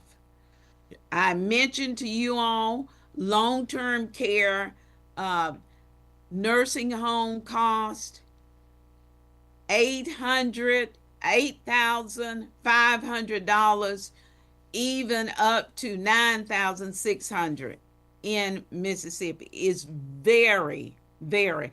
As a matter of fact, the 7,000 to 8,000 in Alabama, that has escalated. It's going up. Long-term care. Medicaid has strict income and assets limits. They do. And this 5-year look back is very important. I mentioned earlier that we need to start planning for the future long-term care. And I'm going back to this one, long-term care. We need to start planning before the 5-year look back. Here's an example of what I'm talking about. Let's say we decide this week that mother has to go in a long-term care facility. We don't have $8,000 a month to pay, so therefore we're going to apply for Medicaid because she don't have anything. All right? She has a house. She has a retirement. Well, we can't use that, so you should start planning at age 55. And if that individual turns 60 and does not have any need to go in long-term care, then you're covered. But if you try to do some of these things when a person has property, and what Medicaid is not interested in real estate. Medicaid will say you've got assets, so therefore use your assets to pay for long-term care, and once you've done with that, then we'll step in. A family uses an irrevocable trust to preserve the home while planning on future needs. That's an example. And here's your timeline. Move excess assets in order to qualify for Medicaid into an irrevocable trust. Okay? Number 2, prevent undue influence, appoint fiduciaries to take over that for you. Now, apply and confirm Medicaid eligibility after 60 months. Here again, that's that 5-year period that you don't want to get into, so you need to start planning early. It doesn't even hurt to start planning before age 55. Attorney Johnson. Okay, I've ran out of time. Okay, I will go on. Okay, here's an example of protecting the home, and we've talked about those revocable trusts, irrevocable trusts. Now, one thing we have not mentioned is that a life estate deed can be executed. What does that mean? It may be mom's house, but mom has decided to go to the court and establish those deeds, give those deeds, transfer those deeds over into her daughter or sons or someone else to transfer that deed over, and then that person who has that can give mom a life estate deed, meaning to stay in the house until she dies. Those are some ways to protect the home. Now, there's joint ownership. I leave that with caution, please, because those can get you in trouble. And when I say that, joint bank accounts, joint investment accounts. Now, when we say joint, both of you own, so either one could go in and clean it out. So be careful with that. Medicaid planning strategies, I just told you, you need to start planning early rather than later. Here's another example where a parent passed, place a home in. Attorney Johnson. Yes, we're done. Okay, we're going to go ahead and conclude here. Empowering the elders through establishing their important documents and trusts. We use these to support care planning, protect the resources, and inform the families and professionals. And what we want to do is merely protect the assets of our loved ones. And we will have a time for you all to ask questions. And thank you all very much for coming, and we appreciate the opportunity to share with you.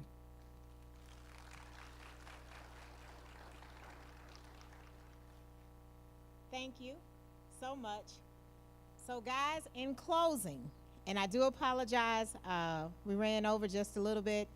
In closing, we will have Attorney Jacinta come back to discuss wills and probates. She'll explain it in detail, and then we'll have a panel discussion with Q&A.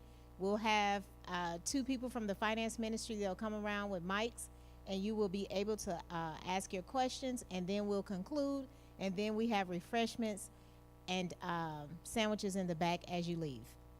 Attorney Jacinta? So I gave her a PowerPoint, but I think we've talked about a lot. Y'all agree, right? So I wrote down some things that I think it's best to just hit so your questions won't take up these things. Is that all right with y'all? Okay. So first thing, revocable versus irrevocable trust. And we get a lot of calls from people who say, okay, I want a revocable trust. And, you know, like I told y'all earlier about TikTok and, you know, the internet people who try to advise you, oh, well, you need to get a revocable trust. But you all heard about some of the limitations of a revocable trust, right? It does not provide any asset protection. There's no income tax protection. It's still subject to your creditors because it's the foundational document of your estate plan, right? So you got to have a foundation on which to build. And you're either going to build through a will, which means that you're going to go to probate court, okay, where things are public record, where you, in Mississippi, you have to have an attorney to open up an estate. So you have to have an attorney for probate. So either you're going to do a will-based plan or you're going to do a revocable living trust-based plan, which is more amenable. You can change it. You can take provisions out. You can put provisions in. So it's just which one do you want to build your foundations on? There are benefits to either.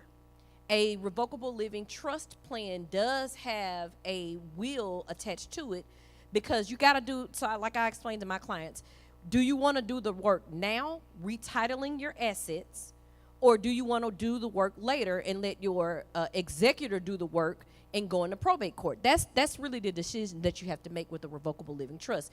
Because if you have one, a revocable living trust only works when you have assets titled to it. What does that mean? Your assets are everything that you own that has your name, okay? Your bank account has your name, that's your asset. Your car is titled to someone or somebody's. That's an asset. Your home, that's your biggest asset most likely. Your life insurance, you've got beneficiaries listed there. It's titled to you. So with a revocable living trust, you have to go and change your beneficiaries to the name of that trust. You have to put your bank accounts in the name of that trust. You have to retitle everything into the name of the trust. So it no longer has, if your name is Mary Jones and you have a trust that is the Mary Jones Revocable Living Trust, your assets are no longer going to be in the name of Mary Jones. It's going to be in the name of the Mary Jones Revocable Living Trust. Make sense? So if you're a couple and you have a home that is listed to Mary and or Simon and Mary Jones, well, when you have a trust, it's going to be in the Simon and Mary Jones Revocable Living Trust. Okay, that means you got to get a deed in order to transfer the name of that. So does that make sense to everybody? Because the funding is what gets people confused with the Revocable Living Trust. If it does not have the name of Simon and Mary Jones Revocable Living Trust, that means it's over here in your individual names, and it has to be subject to probate. So a trust-based plan has a pour-over will just in case you don't get it funded properly. But the goal is to make sure it's funded. How many of y'all know how to fund a trust? Right. So that means that you need help. That's what the attorney is for, to be able to help you make sure that those things are transferred. All right. So there are limitations still with a revocable living trust plan. So then if you have a revocable living trust plan or a will plan, then you start adding irrevocable trusts. But that's not easy, okay? Because as Attorney Johnson just spoke about, it's not changeable. You can change it, but it's very difficult to.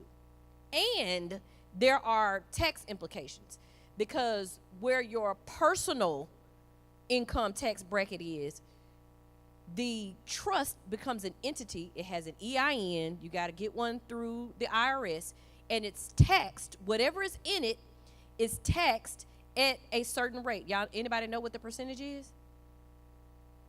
40%, which is higher than the highest tax bracket, progressive tax rate for an individual, which if you're at the highest rate on the progressive tax scale is 37%. So it's even higher than that. So what does that mean? That means I don't want to just rush and put everything over here and subject myself to 40%. Also, with a revocable trust, an irrevocable trust, it means that usually there's a reason why you're putting things over here. So that means that you yourself are not the trustee. That means you have somebody else who's the trustee, whether that's a family member or whether that is a professional individual who you are paying to be the trustee. All right, so that's more fees. Also, if it's pulling out of your estate and you aren't the trustee, what does that mean? Do you have control over what's in that thing? You don't have any control. And so when you start telling people, especially our people, I have no control over what's over here, I've got to talk to this independent trustee, people are like, So sometimes they work, especially if you have a situation where if you have a diagnosis and you are ahead of that 60-month look back, and you say, okay, I know I've got this diagnosis, and right now I'm in remission, or right now I'm dealing with it, but it could come back later. And if it comes back later with a vengeance, then I may need, Medicaid on the long-term care side. You may want to put certain assets in that irrevocable trust so that Medicaid won't look at it. So there are times when you want to do that. And certainly a special needs trust is another irrevocable trust. If somebody is receiving that SSI, that supplemental income that you don't want taken away from them, you want to get a special needs trust, which is an irrevocable trust as well. So there are times that you need it, but when people find out that a revocable trust has limitations, they say, oh, I want an irrevocable one. No, you don't. Step back. No, you don't. Let's talk through some of these things. Right, so everybody has individual issues. So you hear these terms and people think, oh, I just want an irrevocable trust. Okay, 40% tax rate, you have no control. You cannot change it. So there are things that, need to be talked through with your specific circumstances, okay? Also, when prenuptial agreements, people think about a prenup and say, okay, I don't want, I'm getting married and or my son or daughter is getting married, and I don't want that person to have access to, everything that they have. People only think about, with prenuptial agreements, what they currently have. But in certain states, like, how many of y'all got kinfolks that live in Texas? Because that's where everybody going now. Everybody going to Texas. Texas is a community property state, and it says that when you get married in Texas and everything you have there is what they call, you own it jointly and completely. So even if your intent is to keep something separate, in Texas, it's an indivisible interest. So if you buy a house together and you're married in Texas, you two own that home indivisibly as one. And so when you think about prenuptial agreement in that context, sometimes that's the only way to limit, like if you have a whole lot of money that's going to be coming to your child, that's the only way to limit that to that particular child and not to their spouse. So that is another tool that you have to use, because if you don't have that prenuptial agreement, then that child's spouse could recover, because sometimes, y'all know, we don't do everything right. And so we may be separated, but still legally married. And I don't want Barry to get my baby stuff, but if Barry and your baby still married and there's no prenuptial agreement, then there may be no way that you can limit that. And Ms. Johnson said estate planning around 55 for the Medicaid planning is the age that she would give. I'm telling y'all, a simple will at 18, and then you build on it. This is relationship building, which is what we do at our firm, because it's all about, hey, I know that I've had this life change. Let me go talk to my lawyer. But in case you forget, we're going to call you. And we're going to say, Mr. Smith, how y'all doing? Everything good? Miss Smith still good? Well, actually, no. Miss Smith just got a bad diagnosis. Oh, she did? Okay, well, y'all may need to come in so we can see if there's anything we need to do if you have to apply for Medicaid. Because let me tell you about Medicaid in Mississippi. What they do is that 60-month look back. And she talked about transfers, right? What'll happen is if you say, okay, Miss Smith got this bad diagnosis, so we're going to transfer everything into our daughter's name. Because how many people think that's what you should do? Not always. If you transfer everything, let's say on April 1st, Miss Smith got this bad diagnosis in February. April 1st, we're going to quit claim deed it. We're going to quit claim deed this share to our daughter's name on April 1st, okay? And then 3 years into this, you need Medicaid. And you apply for Medicaid in April, they're going to look 60 months back from April, every April, to see wherever there were transfers. And if there's a transfer like that where you put a child on a joint account, put a child on a deed, do all these other things where you're transferring property, they're going to say, oh, okay, they had a transfer at this point right here. Well, that asset is going to have to be used up. Because let me tell you some numbers here in Mississippi. How much do you think you have to be able to? Now, we're not talking about welfare for young people or people who live below the poverty limit. We're talking about long-term care, which affects all of us. What's the asset limit you think we have here in Mississippi? How much? I heard 2,000. Anybody else? 5,500. What else? 2,500. 4,000. $4,000.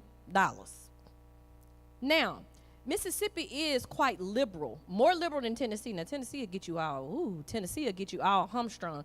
And hamstrung. I think I talked to a client, and I think what he said, I think is probably right. So Tennessee does not have income tax, so it tries to entice people kind of like Florida.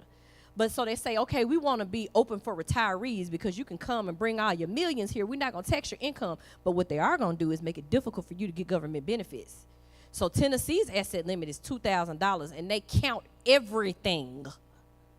So, like, if you have an IRA, and, a lot of people have a lot of money tied up in their retirement. Tennessee counts your retirement.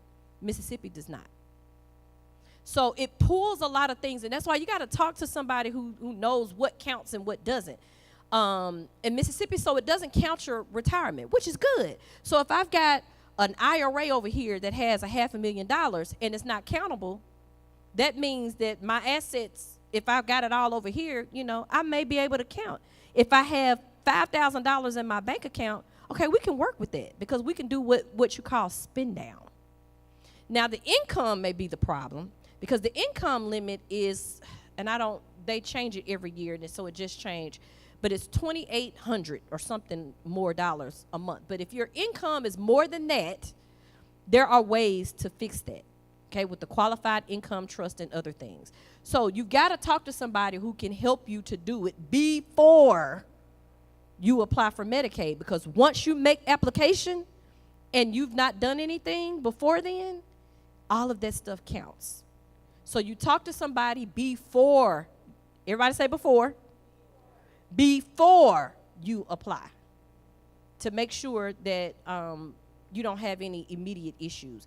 And even if you are in crisis mode, like something happens where there's that catastrophic traumatic accident where you need long-term care right now, there are still tools. Now it's going to be pretty expensive, and there are still some penalties that Medicaid could apply. But if you make sure you talk to someone, you can still limit the damage.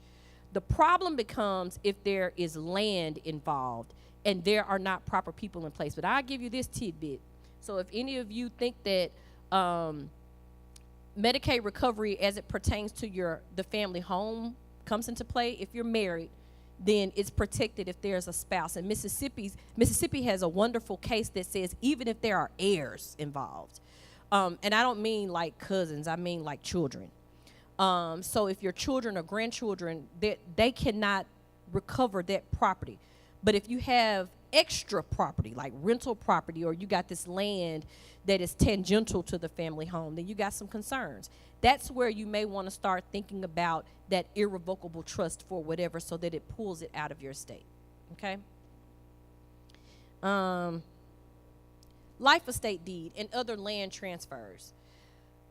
As of March 1st, how many of you all have heard of FinCEN, which is a mandatory reporting? It came up a couple of years ago. If you have a business or you are the beneficial owner or in a business or an LLC that you have to, or if you're on an HOA board, you have to report to the federal government what your role is as a beneficial owner. How many of you have heard of that? But they kind of put it, thank you, I see your hand up there. They put it on pause with the current administration.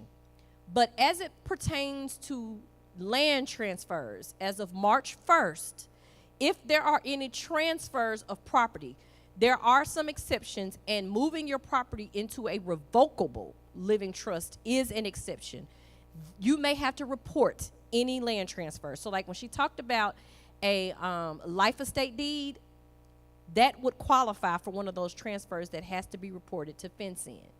So again, if you're working with a title company, they have to make the reporting.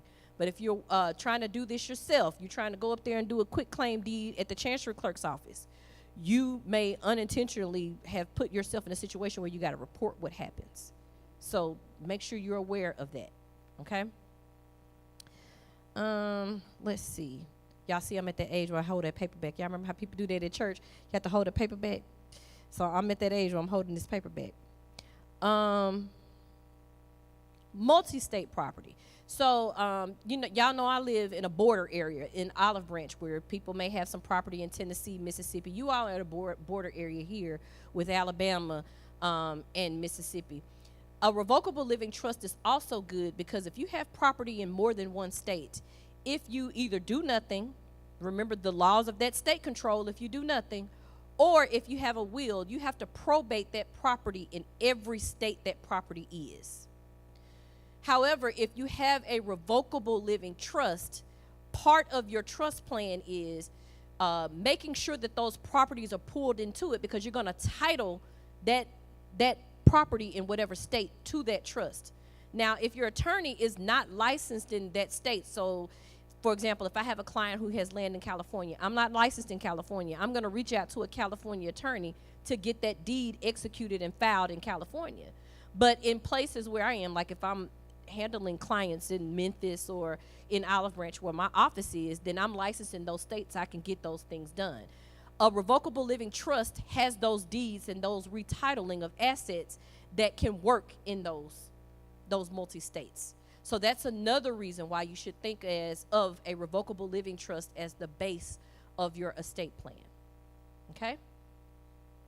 All right. So are we to the place where you open it up for questions?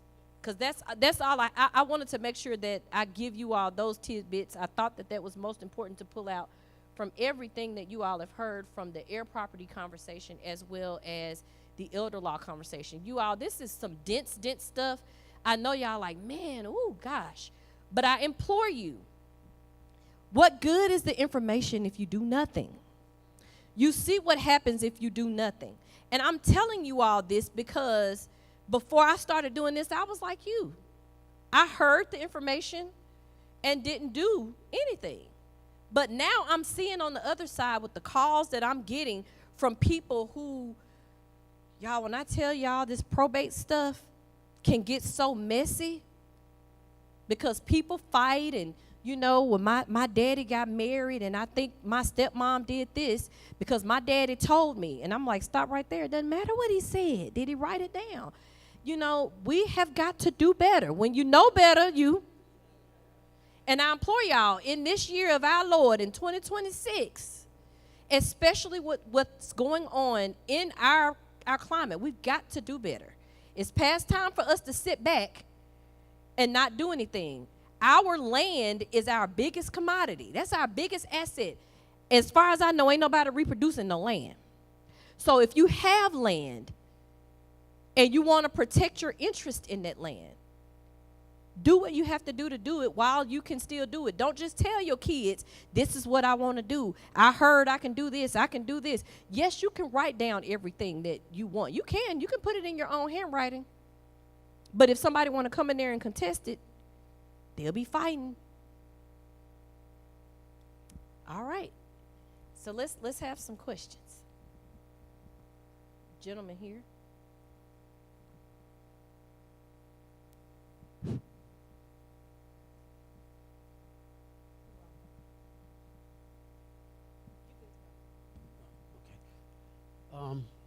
So quickly, my situation is my sister and I was, let's see, what is it called?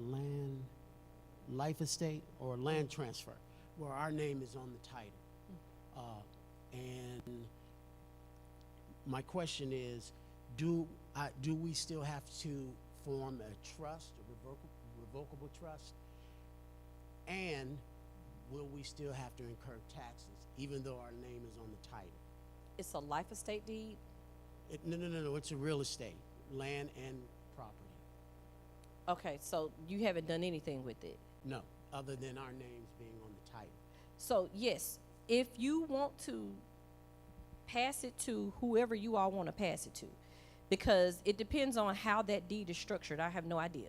But there's two options. Either if it's with right of survivorship, that means that when one of you pass away, it automatically goes to the other, or it's in common, which means that it's going to pass down to your direct descendants, unless you have a document like a will or a revocable living trust that gives specific instructions as to what you want to happen to that thing. Okay, but my mother is still alive, and I'm like the caregiver, so that's the other. So that's a specific question that is one of those things that, so let me just generally say, in order to transfer out of somebody else's name, if somebody is alive, then they're making what you call an inter vivos decision. So that could be a gift, right? So then if you have a gift, depending on what it is, it could be a gift tax. So that's a tax complication, okay? And you have up to, in 2026, $19,000 that you can give to somebody and you don't have to report it. You're supposed to report it. You're supposed to report it when it's over $19,000. Now, there is a $15 million exemption right now, and most people won't meet that in their lifetime, but just know that there are tax complications with that while you're living. But if you want to do it in death, or if your mom, if it's all in her name, then she has to say what happens, and she has to have the testamentary documents to say this is what I want to happen when I pass away. Okay? That's just in general. If you're alive, you can do whatever you want to do with it, but if you gift it, then that's a gift tax. But if you put it through your testamentary documents and post-death, then, which is the way that you really want to do it, then you limit those gift tax complications, and then it passes to whoever you want to when you pass away. Okay? You're welcome. But make sure, like Ms. Barnes talked about, whatever it is, if it's family property, pay your taxes. Everybody say pay the taxes. Because if you don't pay the taxes, somebody else is swooping in and paying them for you. Yes, I have a question. Yes, ma'am. If my mother left a will to her 3 grandchildren, do that have to be probated? If there's a will and you want to actually transfer the property to someone else's name, yes, a document just saying, hey, I got the will, what does that mean? Nothing. Nothing. So if they want to get it in their name, they got to get it probated? Yes, ma'am. That's the only way to transfer the assets. That's the way a will works. It's not a trust. Now, if you have a trust, you don't have to go to court because the trust administration happens outside of court pursuant to those terms in that document. But if you have a will requires probate. Will equals probate. That's the only way to transfer assets. So will does not mean possession of the document transferred. Nope. Will equals probate. Will equals court. Probate equals court. So if you want to get away from them having to spend a lot of money on probate, do a living trust? Right, but if your mom is your mom passed? Already deceased. Yep, so that's probate. It already happened.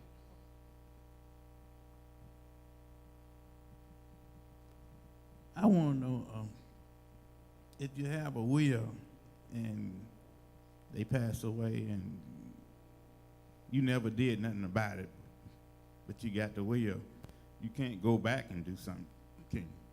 You can go back and probate it. I mean, if you, again, simply possessing it does not transfer title. You have to go to court for the judge to do that. So if you have a will, that's better than nothing. But nothing has happened. So that property is still in that decedent, that person who passed away is still in their name. The only way to get it out of their name is to take that will and go to court and probate it. I got one more question. Yes, sir. If you own our property, if you want to get out of it, you just want to sell your part, they telling me I can't sell my part. That's not sell it to somebody in the family. Is that true? Now that's Ms. Barnes. I don't know if she's on, but that's that. When she talked about that partition, that's what that sale of that heirs property is about. Is all of that partition stuff. So is Ms. Barnes on? Because I want her to talk about that. Because that partition stuff is. Whew. Is she on? Attorney Barnes. Are you still there? And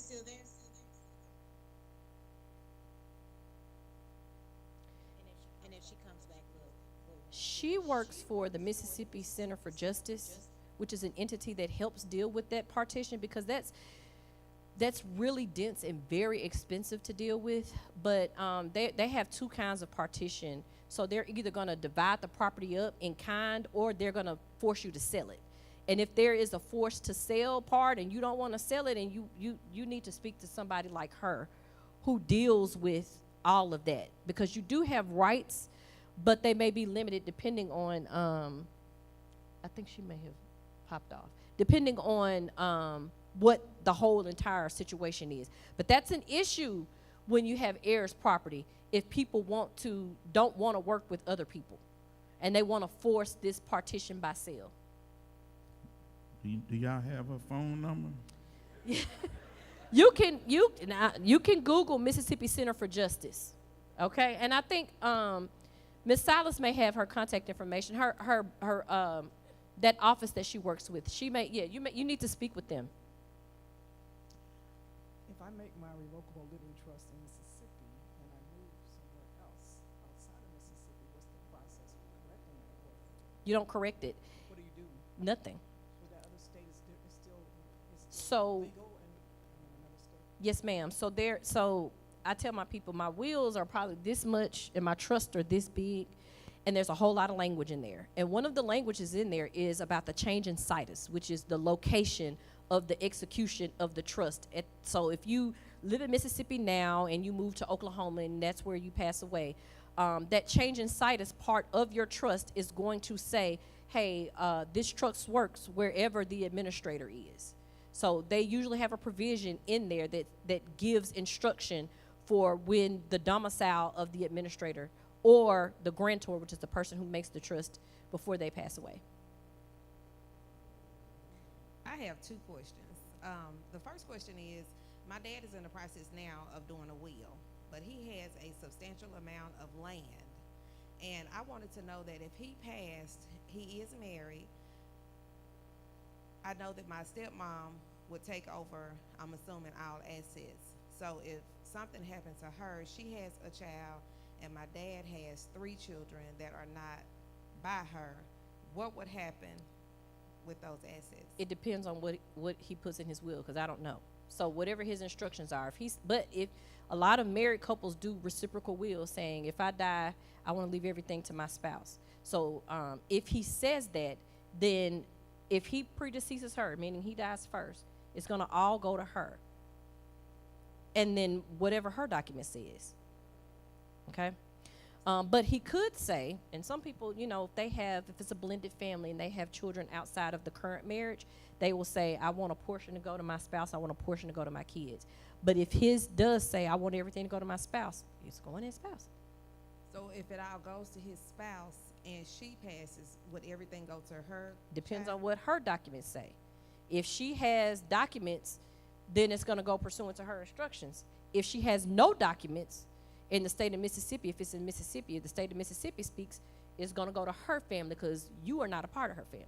Stepchildren are not included in when Ms. Barnes had that slide up that talked about how property is shared and what the order of Mississippi says. Mississippi does not give any credence to stepchildren. And I tell you this, so if you love your stepchildren, because there are some blended families that are beautiful, you love your stepchildren and you do nothing, your stepchildren get nothing. Great information. My second question is, now that I have attended this seminar and I know that I need to put my things in a trust, I have a 14-year-old daughter.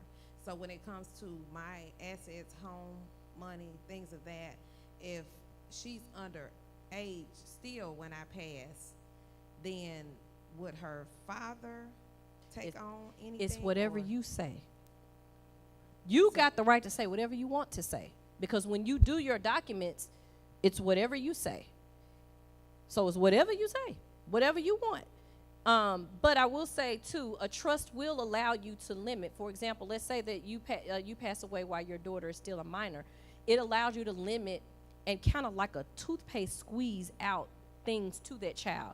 So if you do nothing or you have a will, the court is gonna make the determination about when your child gets it. And usually it's at 18 and it's just like, boom, you got my $1 million, 18-year-old.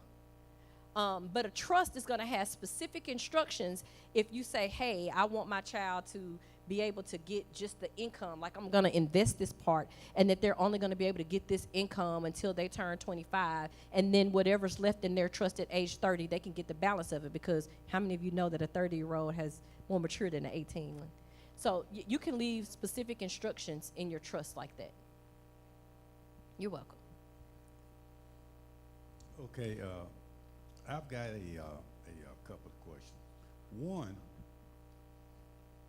what does your probate look like? A what? Probate? What does probate look like if there's a situation where a family member dies and there is only your money that's left? What does a probate look like with a situation like that? When you mean that the only asset is like a bank account or something? Yes, yes. Right. Yes. So it just depends. I will tell you, if it's only and before y'all leave, let me say this too. If you all have a situation where because you all have attended this seminar, You all do get free consultations from our office if you need one in the next 2 weeks. So make sure that you've signed in, we got your information, and that you give us a call and say, hey, I attended that seminar, and you're gonna get your free consultation that's usually valued at $450. Yes, ma'am. So if you all have those questions and you want to move forward with something like that, just give us a call in the next 2 weeks. I know that the day has been long, so I just want to say that before you leave. But to answer your question, in Mississippi, if the income amount is less than $75,000, you can do a small estate affidavit and you don't have to go to probate if it's liquid, like if it's in a bank account somewhere. But if it's land, there's no shortcut way for that. Okay, question 2. In funding a revocable trust, if you have bank accounts that have your beneficiaries, are you required to put that into the trust? So the trust takes over the bank account. So whatever beneficiaries you had listed there goes away. Why? Because your trust has instructions for your beneficiaries. So you don't need a pay on death beneficiary for a bank account when the trust owns the account. And when you pass away, your successor trustee takes over. And then this whole provision that you have in your trust as to these specific instructions, what to do with that money. Because what happens is whatever is titled to the trust kind of goes into this whole big pot. And your trust is full of instructions on what you want to do with it. And your successor trustee is going to do the work to make sure that it gets to everywhere it has to go. Okay. If a parent wants to leave a house to their kids, I know you just said don't put it in their kid's name. So to avoid probate, the trust is the only way, or is There are other ways, but I'll tell you this too, in an income tax circumstance that people don't think about too. How many of you have ever heard of the tax term called a step up in basis? Yeah, you own it up there. All right, or how many of you heard of capital gains tax? Most people heard of that, right? So you all should know with capital gains tax, if it's a personal residence, the threshold for an individual, how many of you know what that number is? 250? Yep, and for a married couple is 500,000, right? For a personal residence. So there are some, y'all know this legal stuff, so there's a definition of what a personal residence is, and you have to own it for 2 years, and blah, blah, blah, blah, blah. Well, step up in basis means that if let's say, some of our elders, they did right. Like they bought houses in the 90s, the 80s, 90s, and way back before. Because even if you bought a house in the 2000s, it's greatly appreciated, right? So let's say you paid $100,000 for a house in 1999. That house is probably worth $300,000, $400,000 now. So when you transfer something just to your child's name, you put them on the deed, the basis, which is the value of which you're transferring them, is a transferred basis, meaning that you're giving them the value of that home at what you paid for it. So you're only transferring the basis of $100,000 to them.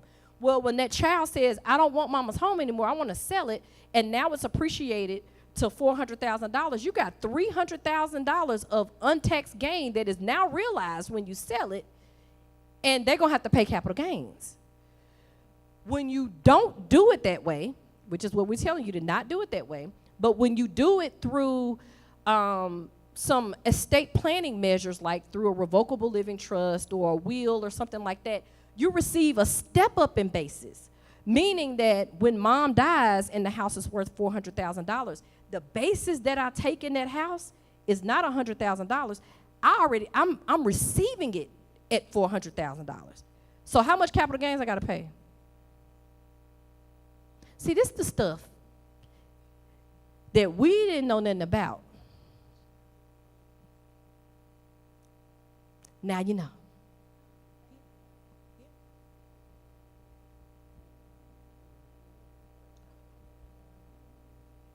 Good morning. Good morning. My question has to do with land. Okay, I'm gonna try to make this a long story short. So my grandfather, there's land, when you go to the tax office, that says in the estate of his name. Mm. So we were trying to get the land survey because people around us, like 15 acres, have just kind of been inching and taking more land. So we were trying to get it surveyed, but when we go to the tax office, they can't find the deed, but it says the estate of his name. And so we asked the supervisor, I talked to him at the deed office, and he was like, I've never seen anything like this before. We don't have any record of it, although it says it's his estate. So he just suggested maybe we get a lawyer and I would suggest show that you. who's been paying the taxes on it for the last umpteen years. Okay, so I'm gonna stop you right there. Okay. Because this is the thing too. Paying taxes does not convey ownership. Do you all understand that? I'm gonna say it one more time. Paying taxes does not convey ownership. What does that mean? You own what is titled to you. But simply because you pay taxes does not mean that you then own it. Now, she gave some examples of certain things like confirm and quiet title action, which means that you're quieting your dissenters and you're confirming your right to whatever. That's one of the tools that they can use to ensure who the owners are, but that's gonna take a lot. I suggest that you call Ms. Barnes' office because that's where they live, in that airship, and they may help you track down whatever ownership, but if they can't, then they can go into court and try to get that confirmed and quiet title to all of you all who are, or the determination of heirs that you talked about, that can confirm who your heirs are and where the legal, clear up that cloudy title. Hey, I want to know if two siblings is deeded property and one sibling is under conservatorship, if something happened to that conservator, the conservator, what happens or what should happen? So let me just explain for the room. So conservatorship and guardianship is what happens when you do not have the proper documents that you need when someone loses capacity. So, and most of us talk about what happens when we die, but we don't talk about what happens when we lose capacity. How many of y'all got loved ones with Alzheimer's? All right. And like my dad, who has Parkinson's, it affects neurologically his brain, right? And where you lose capacity. And so you have loved ones who are no longer able to legally function for themselves. Well, when you don't have, so this is the beauty of a revocable living trust too. It lives. So when you title or retitle things to your revocable living trust, at the point of incapacity, pursuant to the instructions in your trust, you have a doctor to say, okay, mom is no longer competent, then the successor trustee can take over. And I will tell you that financial institutions value a trust more than they do a power of attorney. But a power of attorney legally still works. Okay, so you get a financial durable power of attorney where you present it to your financial people and say, hey, this person is incapacitated now, so I'm the financial agent here, and I want, you know, to start doing these things that my power of attorney says that I can do. But if you have neither one of those things and somebody loses capacity, they have to go to court for conservatorship, meaning that the judge dictates what happens. I just want y'all to understand that there are not a lot of lawyers. I don't do conservatorship or guardianship because it's painstaking and it's expensive, because you have to make an accounting of everything in that person's name, because the judges are not, they don't want to do anything that they believe is going to be harmful to this person. So there's a conservator that works alongside it, because you got to have an attorney, and there's a conservator who works alongside the attorney that makes sure, and they have to be bonded. Let me say this too. Let me say this about all of estate planning in Mississippi too. When you talk about the executor, the guardian, anybody who is a fiduciary, meaning that they have a legal obligation to look after the affairs of someone else, you have to be bonded unless your documents say otherwise. But if you have a felony in Mississippi, you are not eligible to serve as a fiduciary. And because of how criminal injustice intersects with our community, you all know we got a lot of people who are invalidated from serving in these fiduciary roles because they have felonies on their record. So, as an aside, so when you come into court and you have a conservatorship because none of these documents were in place, the judge is painstaking about what this person owned and what the conservators, the person who was working alongside the attorney, can do with their stuff. If that person's passed away, you got to go back to court. You got to file documents in the court and say, hey, this conservator has passed away, so now we've got to get someone else in, and they have to be bonded, and they have to pick up the accounting, and they have to work with the lawyer, because now the court has to make that determination. We call that living probate. How many people want to do that? I be telling y'all, people say, I don't want the government to do nothing for me, but don't have any documents. And black men are the worst. Black men, y'all are the worst. Y'all leading from behind. Y'all supposed to bring the wife into the office. Come on now. Don't let me preach now.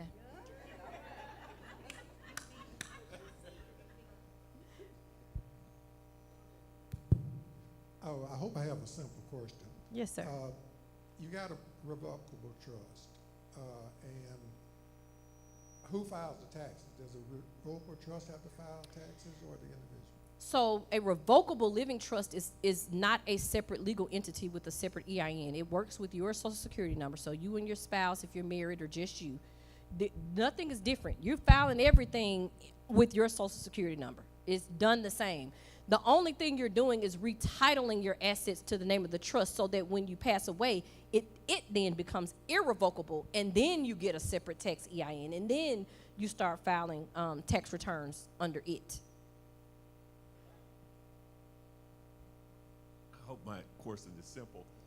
What if you have a deed, somebody is trying to leave you something that transferable upon death? Mm-hmm.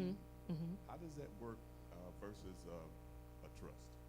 So a transfer on death deed is a newer entity that Mississippi passed a statute that says that it's revocable, just like a revocable living trust. It works similarly, but it's very limiting, because all it does is concerning that property. The problem with it, though, and this has been all the rules on legal listservs, like in Mississippi, where they talk, because it's very state specific. So in Mississippi, the problem is that you still got to probate it. So let's say that your mom, well, let's say you, what's your last name? Mr. Moore. And Mr. Moore, and you have a revocable living trust, a revocable transfer on death deed, and you want to leave things to, how many children you had, Mr. Moore? 3. So you want to leave it to your 3 children. Let's say that your 3 children live in Texas, where everybody else going. And they decide that they don't want to keep your house, and they want to sell it right after you pass away, because it immediately transfers into their name upon your death. In Mississippi, title companies are saying that you have to probate that revocable transfer on death deed. And so the lawyers are in there like, who passed this? Why did this pass? We can't do something different. As it stands right now, title companies, in order to give a clear title, a warranty title, y'all know, if y'all sit at the closing table, you bought a house, you got to get the title insurance that goes and checks to make sure it's yours, and you got to make sure that you get clear title and title insurance to sell that house. If they want to do it immediately, then they say that what has happened is, let me just say it this way. Y'all know it's always a lobby when a law is passed, right? Creditors have lobbied the Mississippi legislature, and they don't want to be cut out of what may be due them. So what they have done is they have lobbied the legislature, and they passed the transfer on death deed, but creditors have retained the right for you to pay whatever you owe them. So if they want to sell it immediately, like now, just as an aside, creditors' notices, they have 3 years and 3 months after you pass away to notice your estate to secure their right to your debt that you owed them, okay? But with the transfer on death deed, and even with the revocable living trust, they have 3 years and 3 months to secure their claim. So if your kids wanted to sell that, if they wanted to keep it and they kept it 4 years, then they're fine. But if they wanted to sell it right then, they would have to probate it to get clear title from a title company. So. Question. Yes. Can assets of a trust be sued? A revocable living trust, yes. Can be. Yes, because it's still you. Remember, there is no creditor protection there. So if you do have substantial assets and you are in a risky, like a high-risk occupation, then you want to think about the irrevocable trust.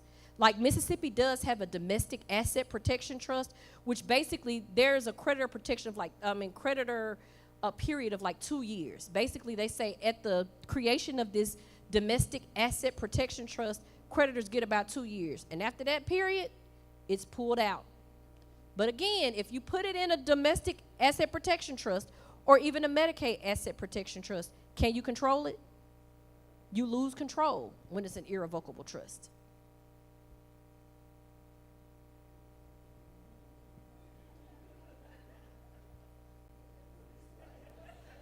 So, guys, we will take 2 more questions as we get ready to conclude, if you guys have one, because we plan on concluding at 12:45. And then as you exit the sanctuary, there are refreshments back there for you. Anybody have any burning questions? Yeah, because we got 2 more gifts for the next 2 people.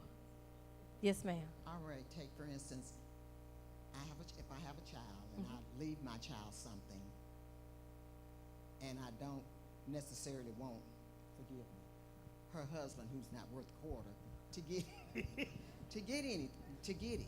You can limit, so remember about they already married. So remember about wherever they live, and remember about the lack of a prenup. But there are still ways that you can limit him receiving something, but it would have to be with specific instructions inside of your trust. Is that the stirpees or whatever they call it? No, per stirpees is just the way that property transfers. Per stirpees means that property passes down the generational line. Okay. So that means that my parents, if they have something and it's going per stirpees, it's going down the generational line. So it's from the 2 of them down to all of their children, down to the children's children. Right. It just keeps going down the generational line. That is per stirpees. Okay, so we just stay. It's just going down the generational line. Thank you so much. You're welcome. Then someone texted me a question. They said, for families that have heir property, what would be the first step to take to make sure property cannot be sold off by future heirs? You can't do anything. You can't remember, y'all remember that part of the PowerPoint? You can't do anything. You can't control it. When it's tenants in common means that if 3 people own a piece of land, that means that they own that undivided interest. So let's say that it's me, Becky, and Sue. I can do whatever I want with my 1/3. Becky can do whatever she wants with her 1/3, and Sue can do whatever she wants with her 1/3. So you can't control that. Now, if it's with right of survivorship, that means that if it's me, Becky, and Sue, then whoever the survivors are, if I pass first, then it's Becky and Sue, then they assume my share, and then it's 1/2. And then whoever is the last living, you better hope they do some estate planning, or the family could lose it, though, because it's going to fall down their generational line. So if I had children and I own this property, if I have children, and then my share goes back to Becky and Sue is the last living, Sue's children are going to get everything if it's with right of survivorship. So that's the danger you have there. There's also a tax danger, is the inclusion of the estate. With rights of survivorship, it pulls everything. With the right of survivorship, it pulls it into your estate. With tenants in common, it does not. So when we talk about estate planning, you're talking about literally what physically happens to the property, and then you're talking about the tax implications of those decisions. Remember that. Okay, you was talking about, okay, so my father died of Alzheimer's. His sister signed power of attorney over. I know my father had a lot of money in 401k plan. Mm-hmm. It was in, and I know it signed to, it was in my sister's name. But my auntie, she took it and put it in IRA account. We don't know if she put it back in we don't know what happened to the money. $200,000 just gone. Supposed to have been split up between us. And is there any kind of way I can find out what happened to it? No, because why? Certain things are probatable assets, like land, things where you don't have a beneficiary designation, and there are non-probatable assets, which means it doesn't even come into court if you have a beneficiary listed. So if you all are going to do me any one favor when you leave here, aside from moving on your estates if you don't have a plan, the second thing you're going to do is check your beneficiary designations, because they are non-probatable assets. Those people at wherever entity, the life insurance company, the IRA, whoever has whatever that asset is, that it's going to pass outside of probate. It's going to go to whoever that beneficiary is. So if your beneficiary is listed, like with me, with my son who's no longer here with me, if I don't change it, it's going to go pursuant to probate. So that's why you want to have a comprehensive plan where you don't have all these little beneficiaries where you have to always go and change these things, okay? But when it's a non-probatable asset, your ability to recover and find out information is really limited, because it's going to pass pursuant to whoever's name is on there. All right? Thank you guys so much. And before we end, just give them a round of applause, and Deacon Terry Hadley will pray us out. You guys have been amazing. I do want to say this. I do want to highlight, what's your last name?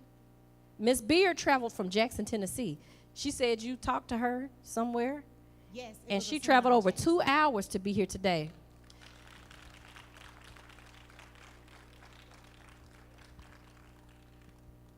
So you know, if she traveled 2 hours to get this information, it's powerful. Yes, sir.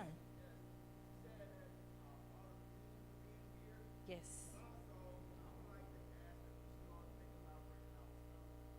Amen. Amen.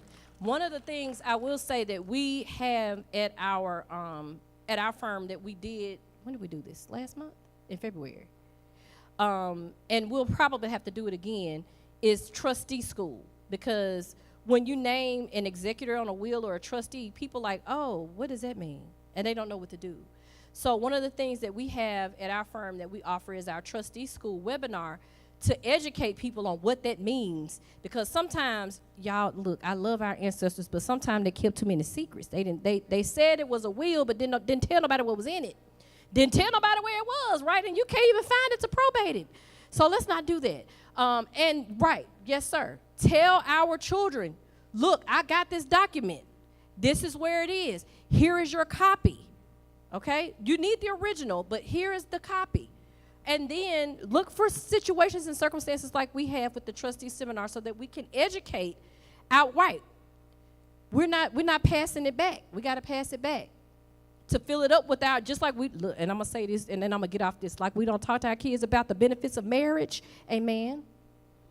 Amen. Because my generation missed out on that. We didn't teach our boys about how to be a husband to a wife. We didn't teach our wives how to not be independent. Amen. Okay, so we got to teach them about this too. Amen. I'm done.